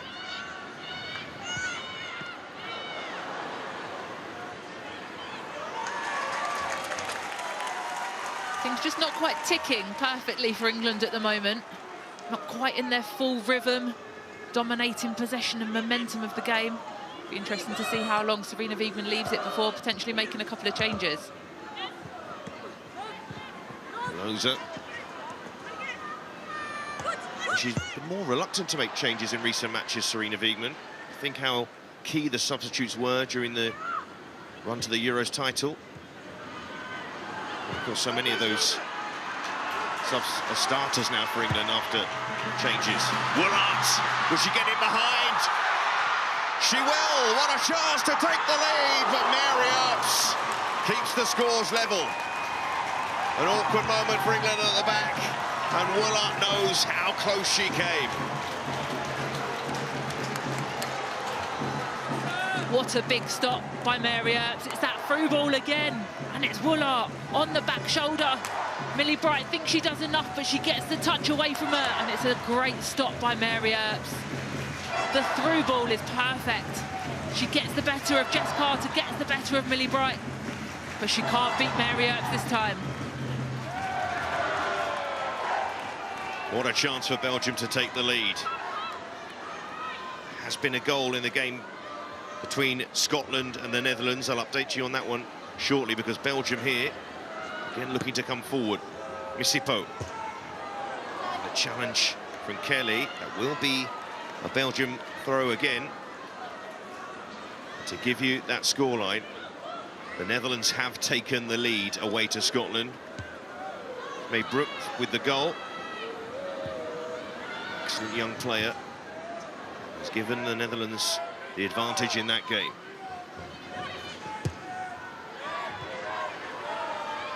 Russo. These England players won't know that scoreline, of course. At the moment in the group, they'd be 2 points behind the Dutch, knowing they will face the Netherlands at Wembley. Tickets still on sale for that game. Over 60,000 sold as it stands. Bronze. I think either way, whatever happens, I think that will become, again, a must-win game for England. It feels like everyone is in this group so far. After that defeat in the Netherlands, Bright's switch goes straight out to play. Every game is must-win. You see here that opportunity again with such an important stop from Mary Earps there. Sets her feet so well after backtracking to get herself into a strong position to make the save, and Woolart knows how big an opportunity that was.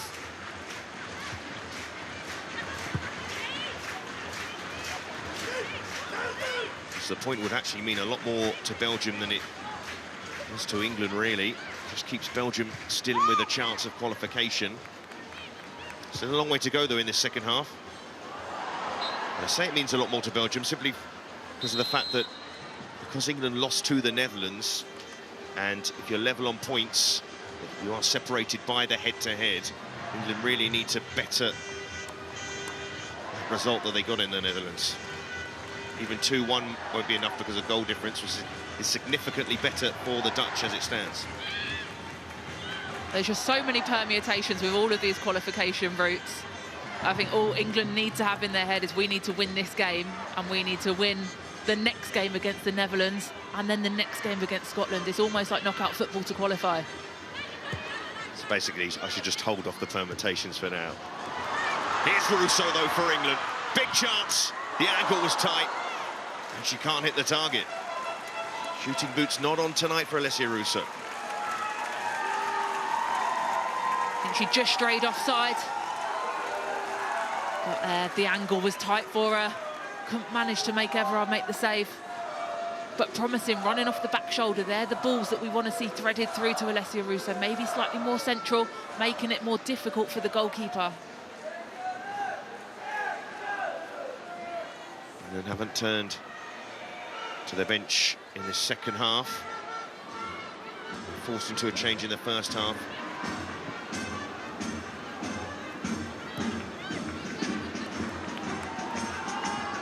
It's Kirby. Hemp.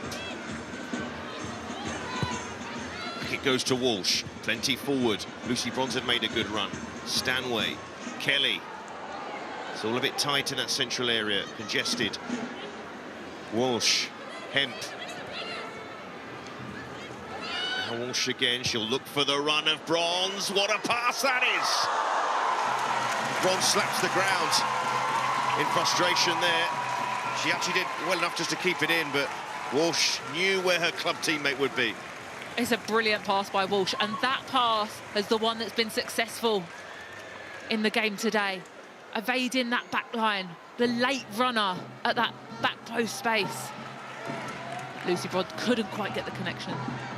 The two Barcelona players combining for England. Here's Walsh.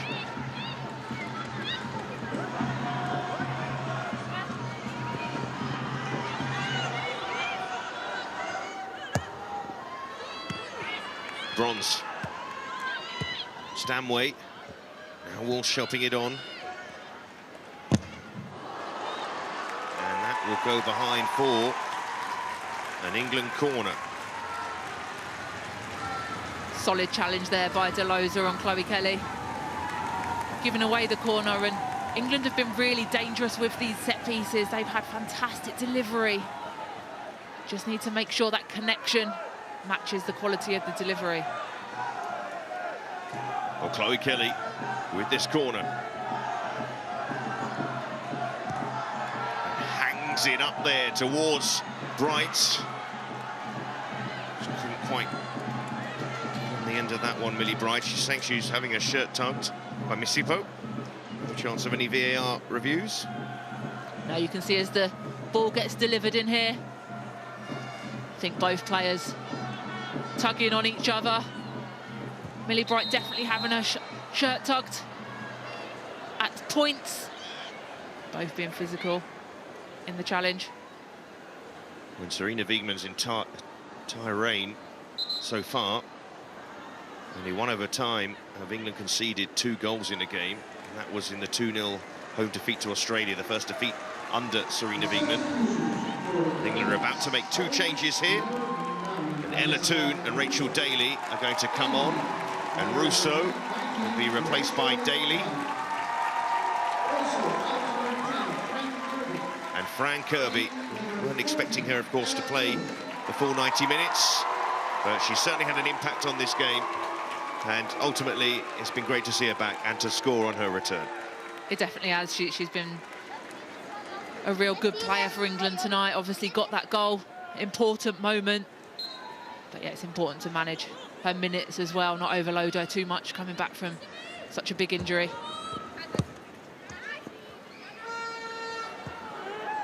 And then Toone trying to immediately get into the swing of things. And Fran Kirby need to walk off shortest route and getting a good reception from the England fans behind that goal. It's the cheer you're hearing. And a lovely touch. Whatever happens going forward for Fran Kirby, she'll always be part of that team that won the European Championship. But we heard her before the game, she says she feels better than she ever has done before, playing without pain. It's quite an important thing to be able to do, really, isn't it? It's a shame that a player of her calibre has missed so much through injury, and when she has been playing, how brilliant she is, but she's still been playing with the pain with it. Dekani using that off behind for a goal kick. We see Ella Toone come onto the pitch to take her moment. If you need a player to score a big goal in a big moment, look no further than Ella Toone. Yes, and to let you know, the Netherlands are leading Scotland by a goal to 0.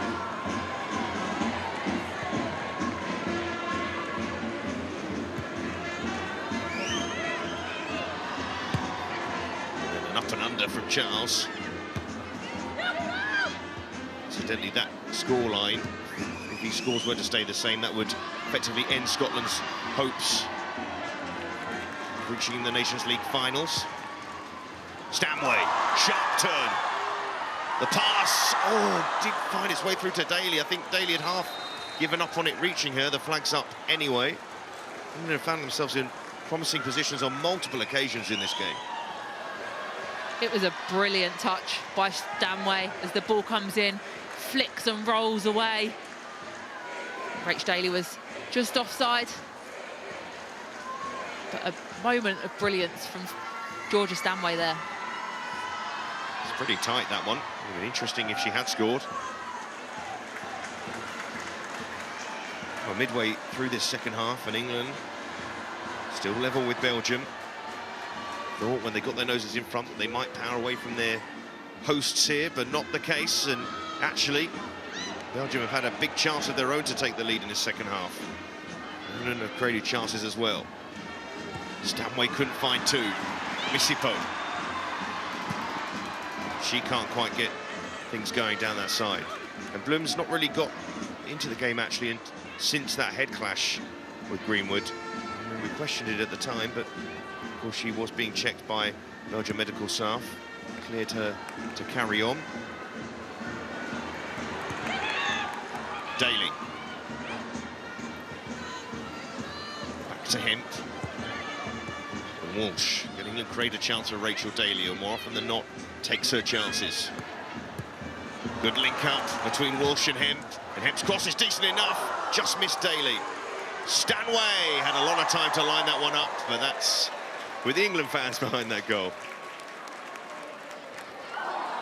Georgia Stanway likes a shot from distance. Quite often connect so well and they fire in. That one, not so much. Well, an exchange here for Belgium. Feli Delicau, who did start the game on Friday. Midfielder who can play at full-back as well. Like I said, pretty much every Belgian player in this team can play in more than one position. Bloom inside to Woolard. Who's back to Cani. Kaiman. She'll look down the line for Woolard again. Cross comes Benny Bright. Tessa Woolard, serious operator up front. Was with Manchester City in the WSL.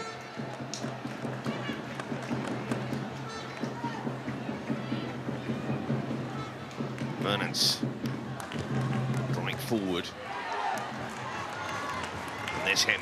Hold off Bloom. Hemp again. And one of her lazy runs, but from deep there to try and get England going, but not quite. Misipo. And Detroyer can't quite move the ball quickly enough. England closing down quickly. Toon looking for the run, and Kelly will chase after this, but that will roll through to Everard as the double change waits for Belgium. Good vision there by Ella Toon, just slightly overhit. Chloe Kelly was pulling off the back shoulder there.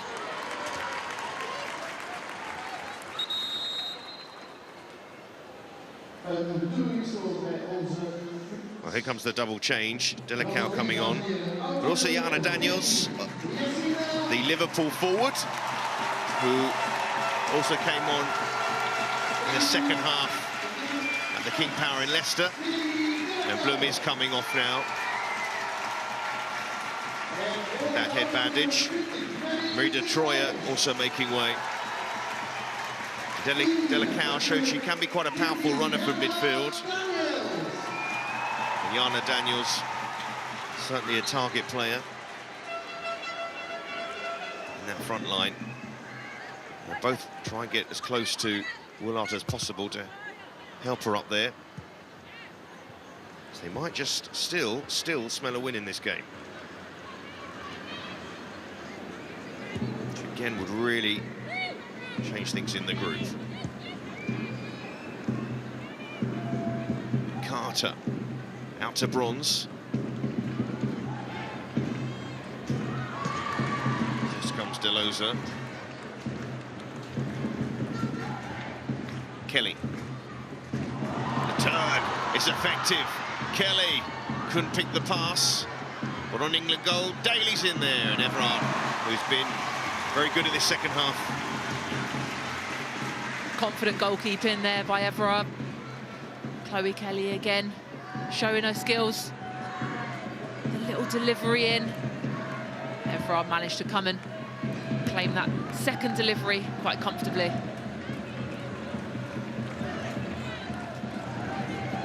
Here's Walsh.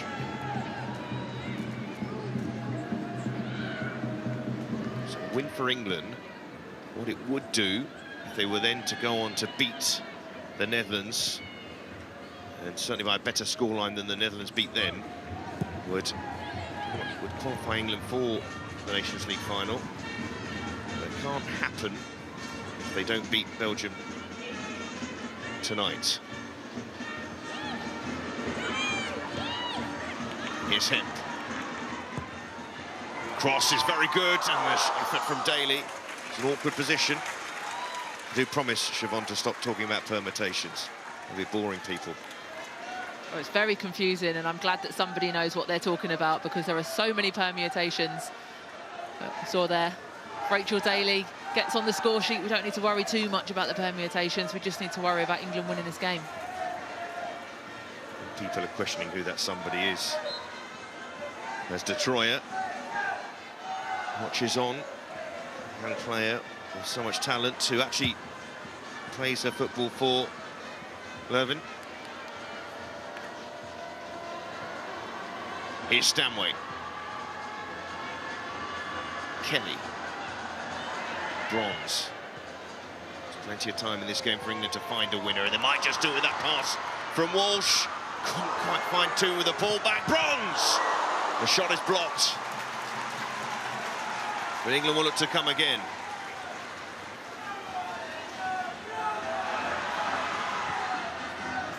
It was a great block there by Kaiman, but it was the first time in a while England have really committed a good number of bodies to the attack. They haven't got as many bodies into the 18-yard box this last 10-15 minutes, which has made it easier for Belgium to defend. 13 attempts on goal from England in this match. 6 on target. 2 goals. Here's Hemp. She get back again. That's a strong challenge from Kaiman. And it will be a goal kick after all that. Hemp's not really arguing with it.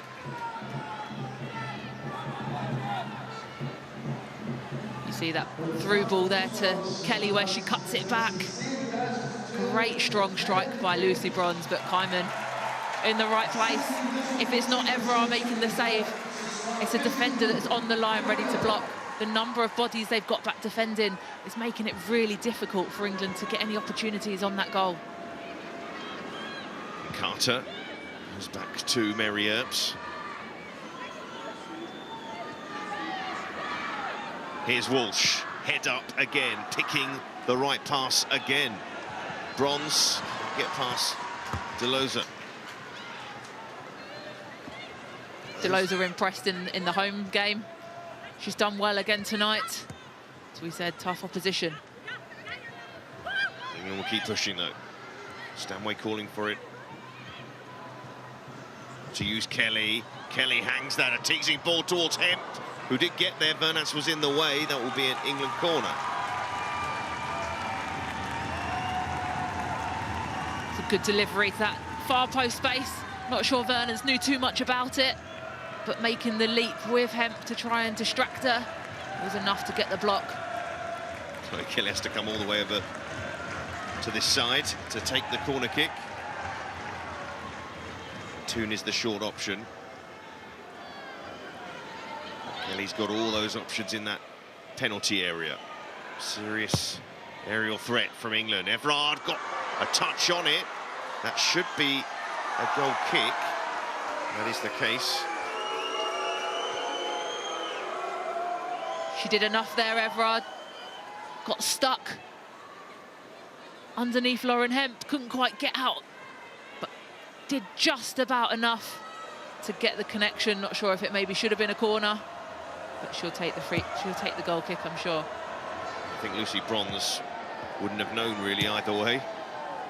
Didn't argue it. Stanway, moving ahead of her. Stanway just ran into a bit of trouble. Charles. A solid performance from Niamh Charles. Kelly. The crosses. Almost picks out him. Case away. Carter gets there before Woolard. Bright. Charles. Kelly, the 1-2. We're looking for it from Toon. Nance does well. Lots of strong players in this team, Belgium. They defend. So much commitment.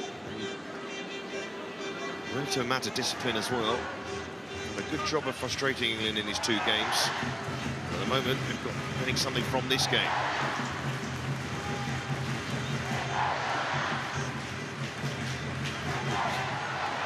Carter.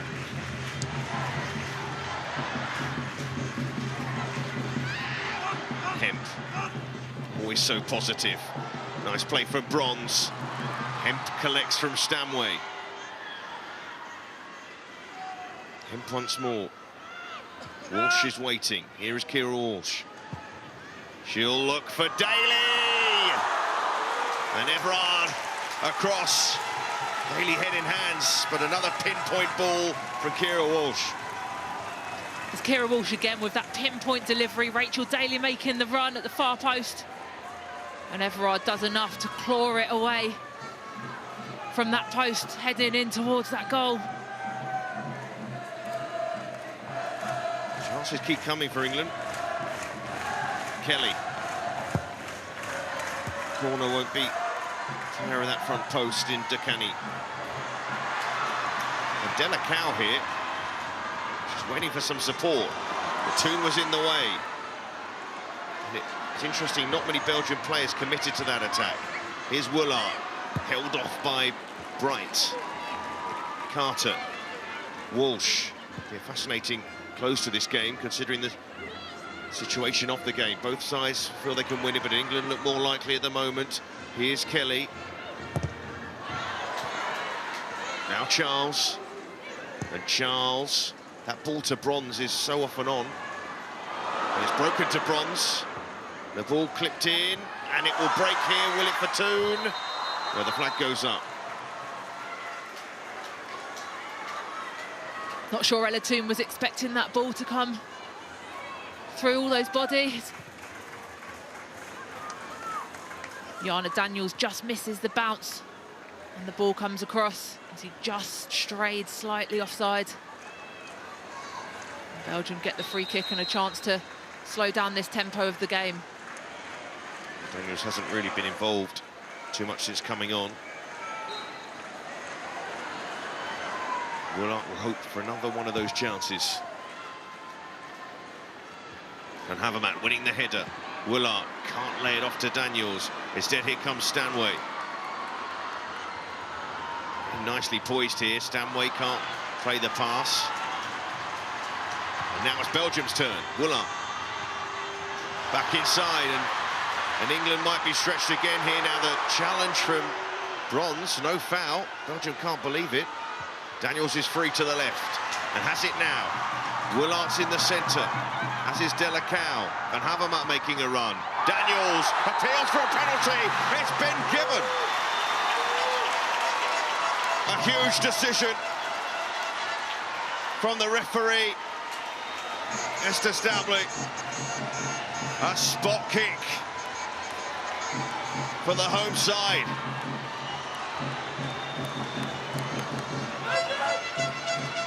She drives in, she cuts into her right foot and opens up the goal. She delivers it in. It hits Georgia Stanway's hand, and you could see from the reaction of Georgia Stanway, she knew as it hit her hand, her head went down. She knew it was always going to be a penalty. Well, what a big moment this is for Belgium. And what better player to take this penalty? And Mary Earps, the last penalty she faced was in the World Cup final, and she saved it. What about this one?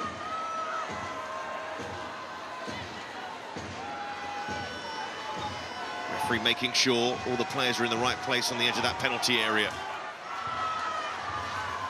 So can Mary Earps do it again for England? just like she did in that World Cup final down under. But now, in Belgium's own backyard, Tessa Woolard. It's big for Belgium. She fires past Mary Earps. And the Red Flames are firing once more.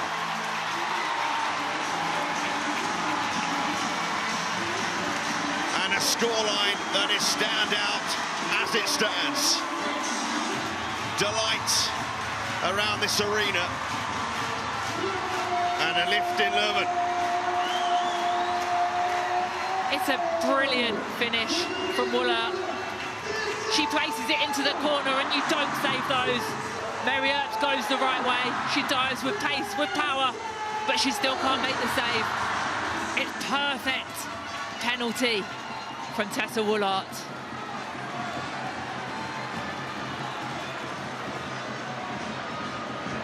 Mary Earps dived the right way, but this scoreline is going the wrong way for England. But they look to respond straight away once more. Have to throw everything at this now, the Lionesses. This won't break to him. Belgium will clear, and they'll remain a threat on the counter.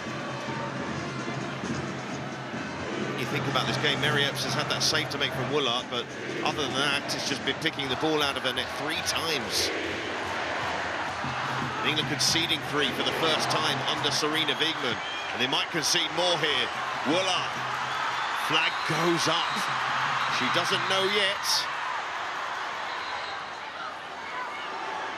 England got lucky there. It was offside, but it was close. Every single time Belgium have the opportunity to counter, Tessa Woolard is there. Her pace, her directness. She's a threat every time.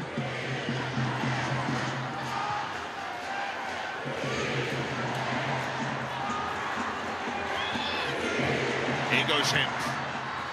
That's not a bad ball across, but again, it breaks, and Woolard will use all her experience here to try and just hold that ball up. Goes back to Evran, and she'll put that out of play. What this means for the group, with the Netherlands still beating Scotland, is that the Netherlands lead the way on 9 points. Belgium currently second on 7 points. England on 6 points. Scotland on 1 point. What this does really is Belgium back in business as far as their own qualification is concerned. What it doesn't change is the fact that England will still need to beat the Netherlands. That would be a situation only to draw level with them. Kelly. Kelly. Trying to force her way through. There might be a few England players who will be trying to do that, force the issue. Walsh. Now Bronze. Bronze trying to power through. Will be a corner. And it's Tessa Woolard again, who's been doing the business at the top end of the pitch, and that's a fantastic tackle. Gets that wrong and it's a penalty. Really strong defending.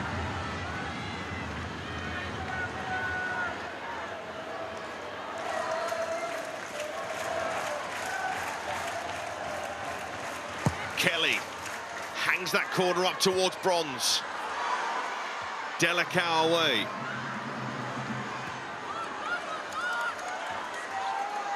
Kelly, in it goes again. Bronze will get ahead to that one.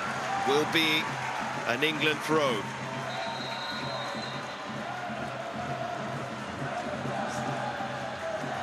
And Woolard's going to go off here for a change for Belgium.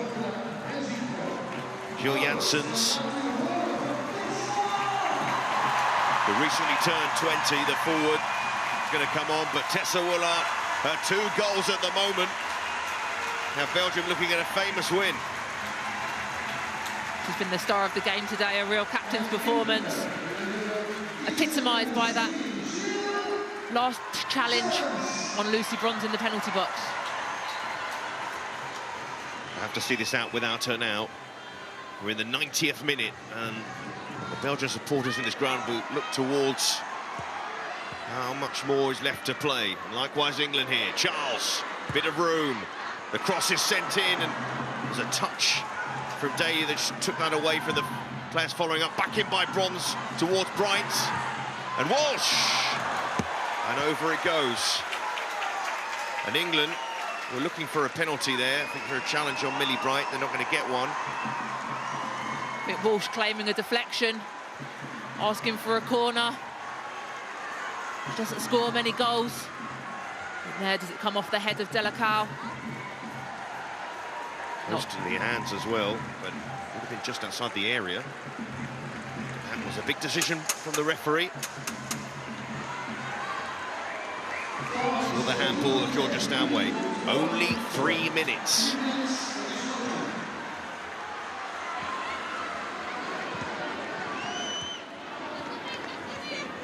Here's Walsh. Carter. It's not often England score 2 goals and lose a game. Bronze. Haven't got long left to try and change it. And that's going to go behind for a goal kick. And Siobhan, they haven't got much time here, England, but how would you sort of reflect on this performance? I think Belgium have been brilliant. I think they've dominated when they've needed to. They've dominated defensively. They haven't dominated on the ball. They haven't needed to. They've used their key moments to score goals at important times. The 2 goals that they conceded for England, one, they had a player off the pitch. The second, they just lost their defender and were getting used to their shape. So you could say that they've done exceptionally well, apart from those 2 moments, and to win, but they put in a phenomenal performance. 4 attempts on goal, 4 on target for Belgium. Free kick for England, who don't have much time. We talk about clinicalness, don't we? And that's what clinicalness is. You don't need to dominate possession, you don't need to dominate the ball. You need to score when you have the chance, and that's what they've done tonight. Well, Kelly will take this free kick. Of course, everybody's forward bar Mary Earps, everybody back for Belgium. Kelly, and that should be Everard, and she'll fall on that, and more seconds will disappear. I think she'll take as long as she can. Quite a wasteful free kick there from England. They had lots of bodies there waiting, lining up for it. Comfortable in the end from Everard. Forward by Everard. Delacau needed to get that under control, really. Belgium can win this ball back, get it into the corner, that will be that, but instead they're just fouling Walsh. There's going to be a yellow card for Janssens. She'll take that. I think Janssens would be happy with the yellow there. She was doing a job on Kira Walsh, not letting her release it. There's no questions about whether or not it's a yellow. The crowd not happy where Mary Earps is taking this free kick. Undeterred Mary Earps to pump it long. This might be England's last chance to get a point from this game. Belgium just need to clear it, really. Missipo gets it away, and Mary Earps will get there before Daniels.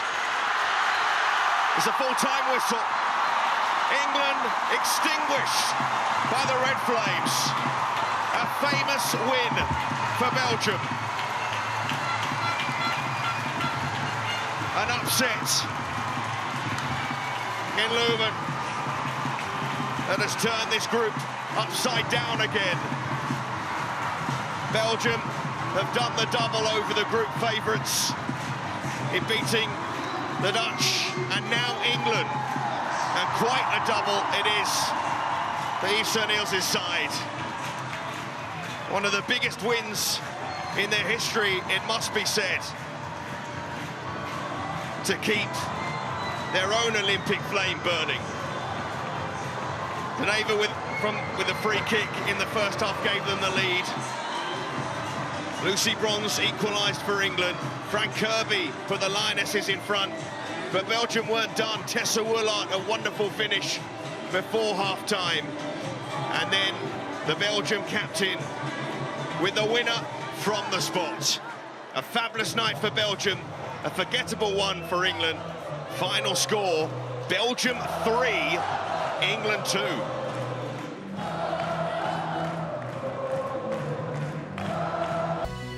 Well, a disappointing night in the end for England. Out in Belgium, Georgia Stanway there giving away a penalty for a handball. And it was Tessa Woolett who took a penalty, converts it, getting her second of the night.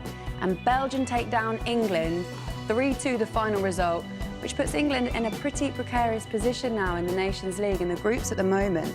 At the top, Netherlands, after beating Scotland 1-0, they keep their position at the top of the table, but now Belgium bunny hop England.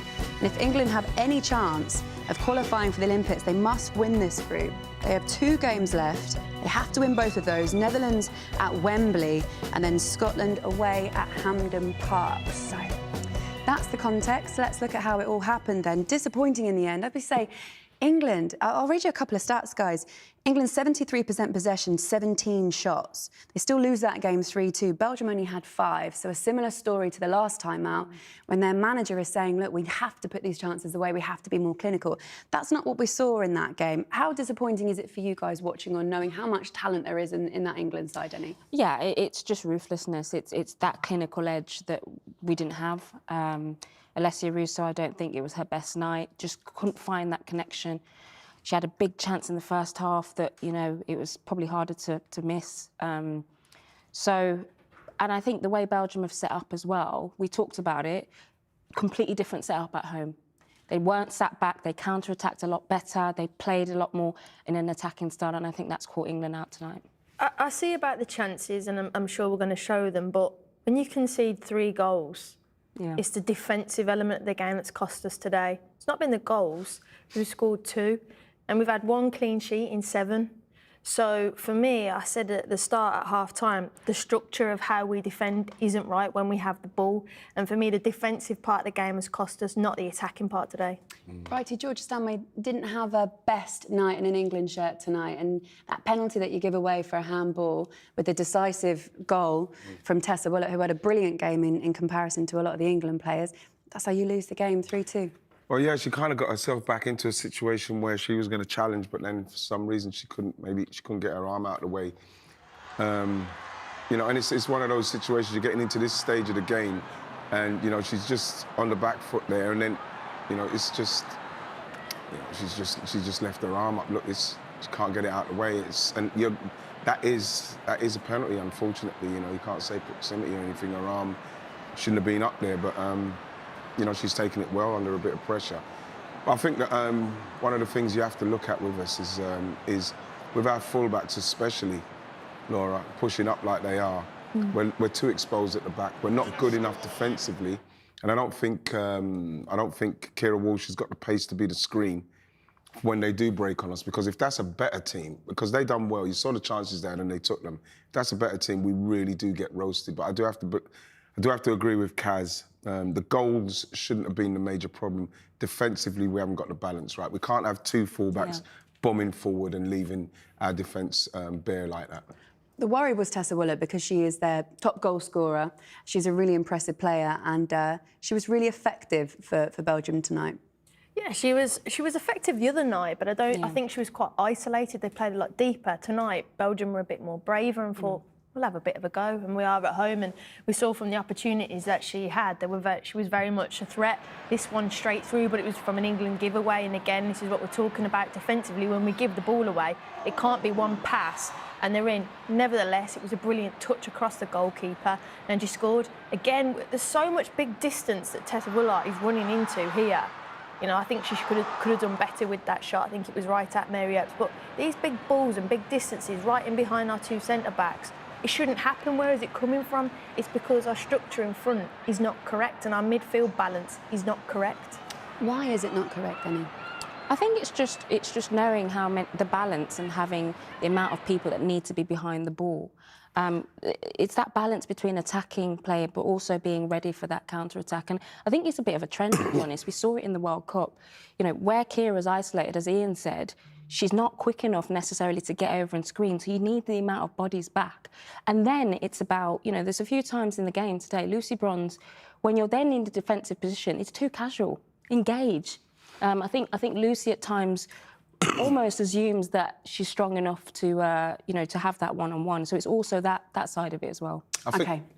No, I was going to say, we do need to, obviously we need our fullbacks to go up on either side, but then if you've got the 10 in Fran Kirby or Ella Toone, then you ideally you want someone like Georgia Stanway to drop back to help someone like Keira Walsh. You need more, if that's how we're going to attack, then we need to, if that's going to happen, then they say, right, we need to drop in. It just looked like, we just left it. We went like gung-ho and just went for it, and we lost. OK, let's speak to one of those defenders because Katie Shanahan is catching up now with Lucy Bronze. Lucy, a really tough one to take. What was missing tonight? I think we actually created more chances than the last game, but we were just sloppier on the ball in general.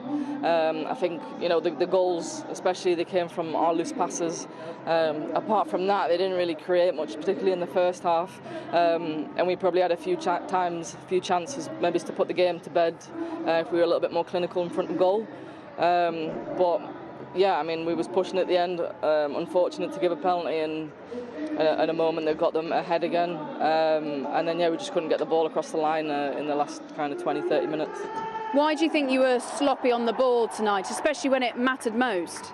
Yeah, I don't know, because the other game it was almost the opposite. We were so good on the ball, we just didn't create chances. And then tonight, I think once one or two passes were a little bit sloppy, the whole team needed to step up. Obviously, there was that big break. And Alex had to come off, probably one of our key players on the ball as well. But yeah, it's just one of those things. We have to do obviously a lot better. Similar happened against Holland, where we give the ball away a little bit too sloppy, too easy. I guess it's just something that we have to work on collectively, individually. We have to look at ourselves and go again. Qualification looks uncertain. How much of a concern is that with 2 games to go? Yeah, I mean, we've still got a good chance. We play in our next game against Holland at Wembley, a stadium where we like to step up, a team that we played quite recently. So yeah, we'll put this game to bed, analyse it properly, the mistakes that we made, and we look forward to playing Holland and Scotland. I mean, 2 really tough games, one at Wembley and one away to Scotland is not going to be easy either. We've left ourselves with a little bit more to do, but it's not impossible. Worrying scenes regarding Alex Greenwood. You were stood over her. What did you see? Yeah, I mean, it was just not nice to see her in pain, but I've been told that she's doing well and that she's okay. Obviously, when it's a head injury, it's something that you can't take lightly, and the medical team were superb on the pitch and making sure that she was safe, and we just wish her a good recovery. Thanks, Lucy. Thank you. OK, there we go. Lucy Bronze reacting to her team's performance. And as we said at half-time as well, the good news about Alex is that she's conscious and that she is talking. Obviously, it's going to have a negative effect on the team. They did go on and score 2 goals after that. But how is the balance a little bit off? Do you think it affected them, Karen? Probably for a few minutes. And then obviously we had to make the change. And again, that balance, because we would lose a left-sided player as well. But I think what I really liked about Lucy's interview there was that the medics were super diligent with their job, and when the medics have got to take care of your player, I think they're okay. But the tactical change, maybe that did affect us slightly, losing the left-sided player, but we still should be good enough to defend and not give away those chances. OK, we're going to get more reaction, hopefully hear from the manager as well after the break. But Belgium have beaten England 3-2 in the Nations League, and it puts England in a pretty difficult position. They are 3rd in the table. They need to go and win that group. They've got 2 games left if they've got any hope of qualifying for the Olympics. So do stay with us. Analysis and reaction next.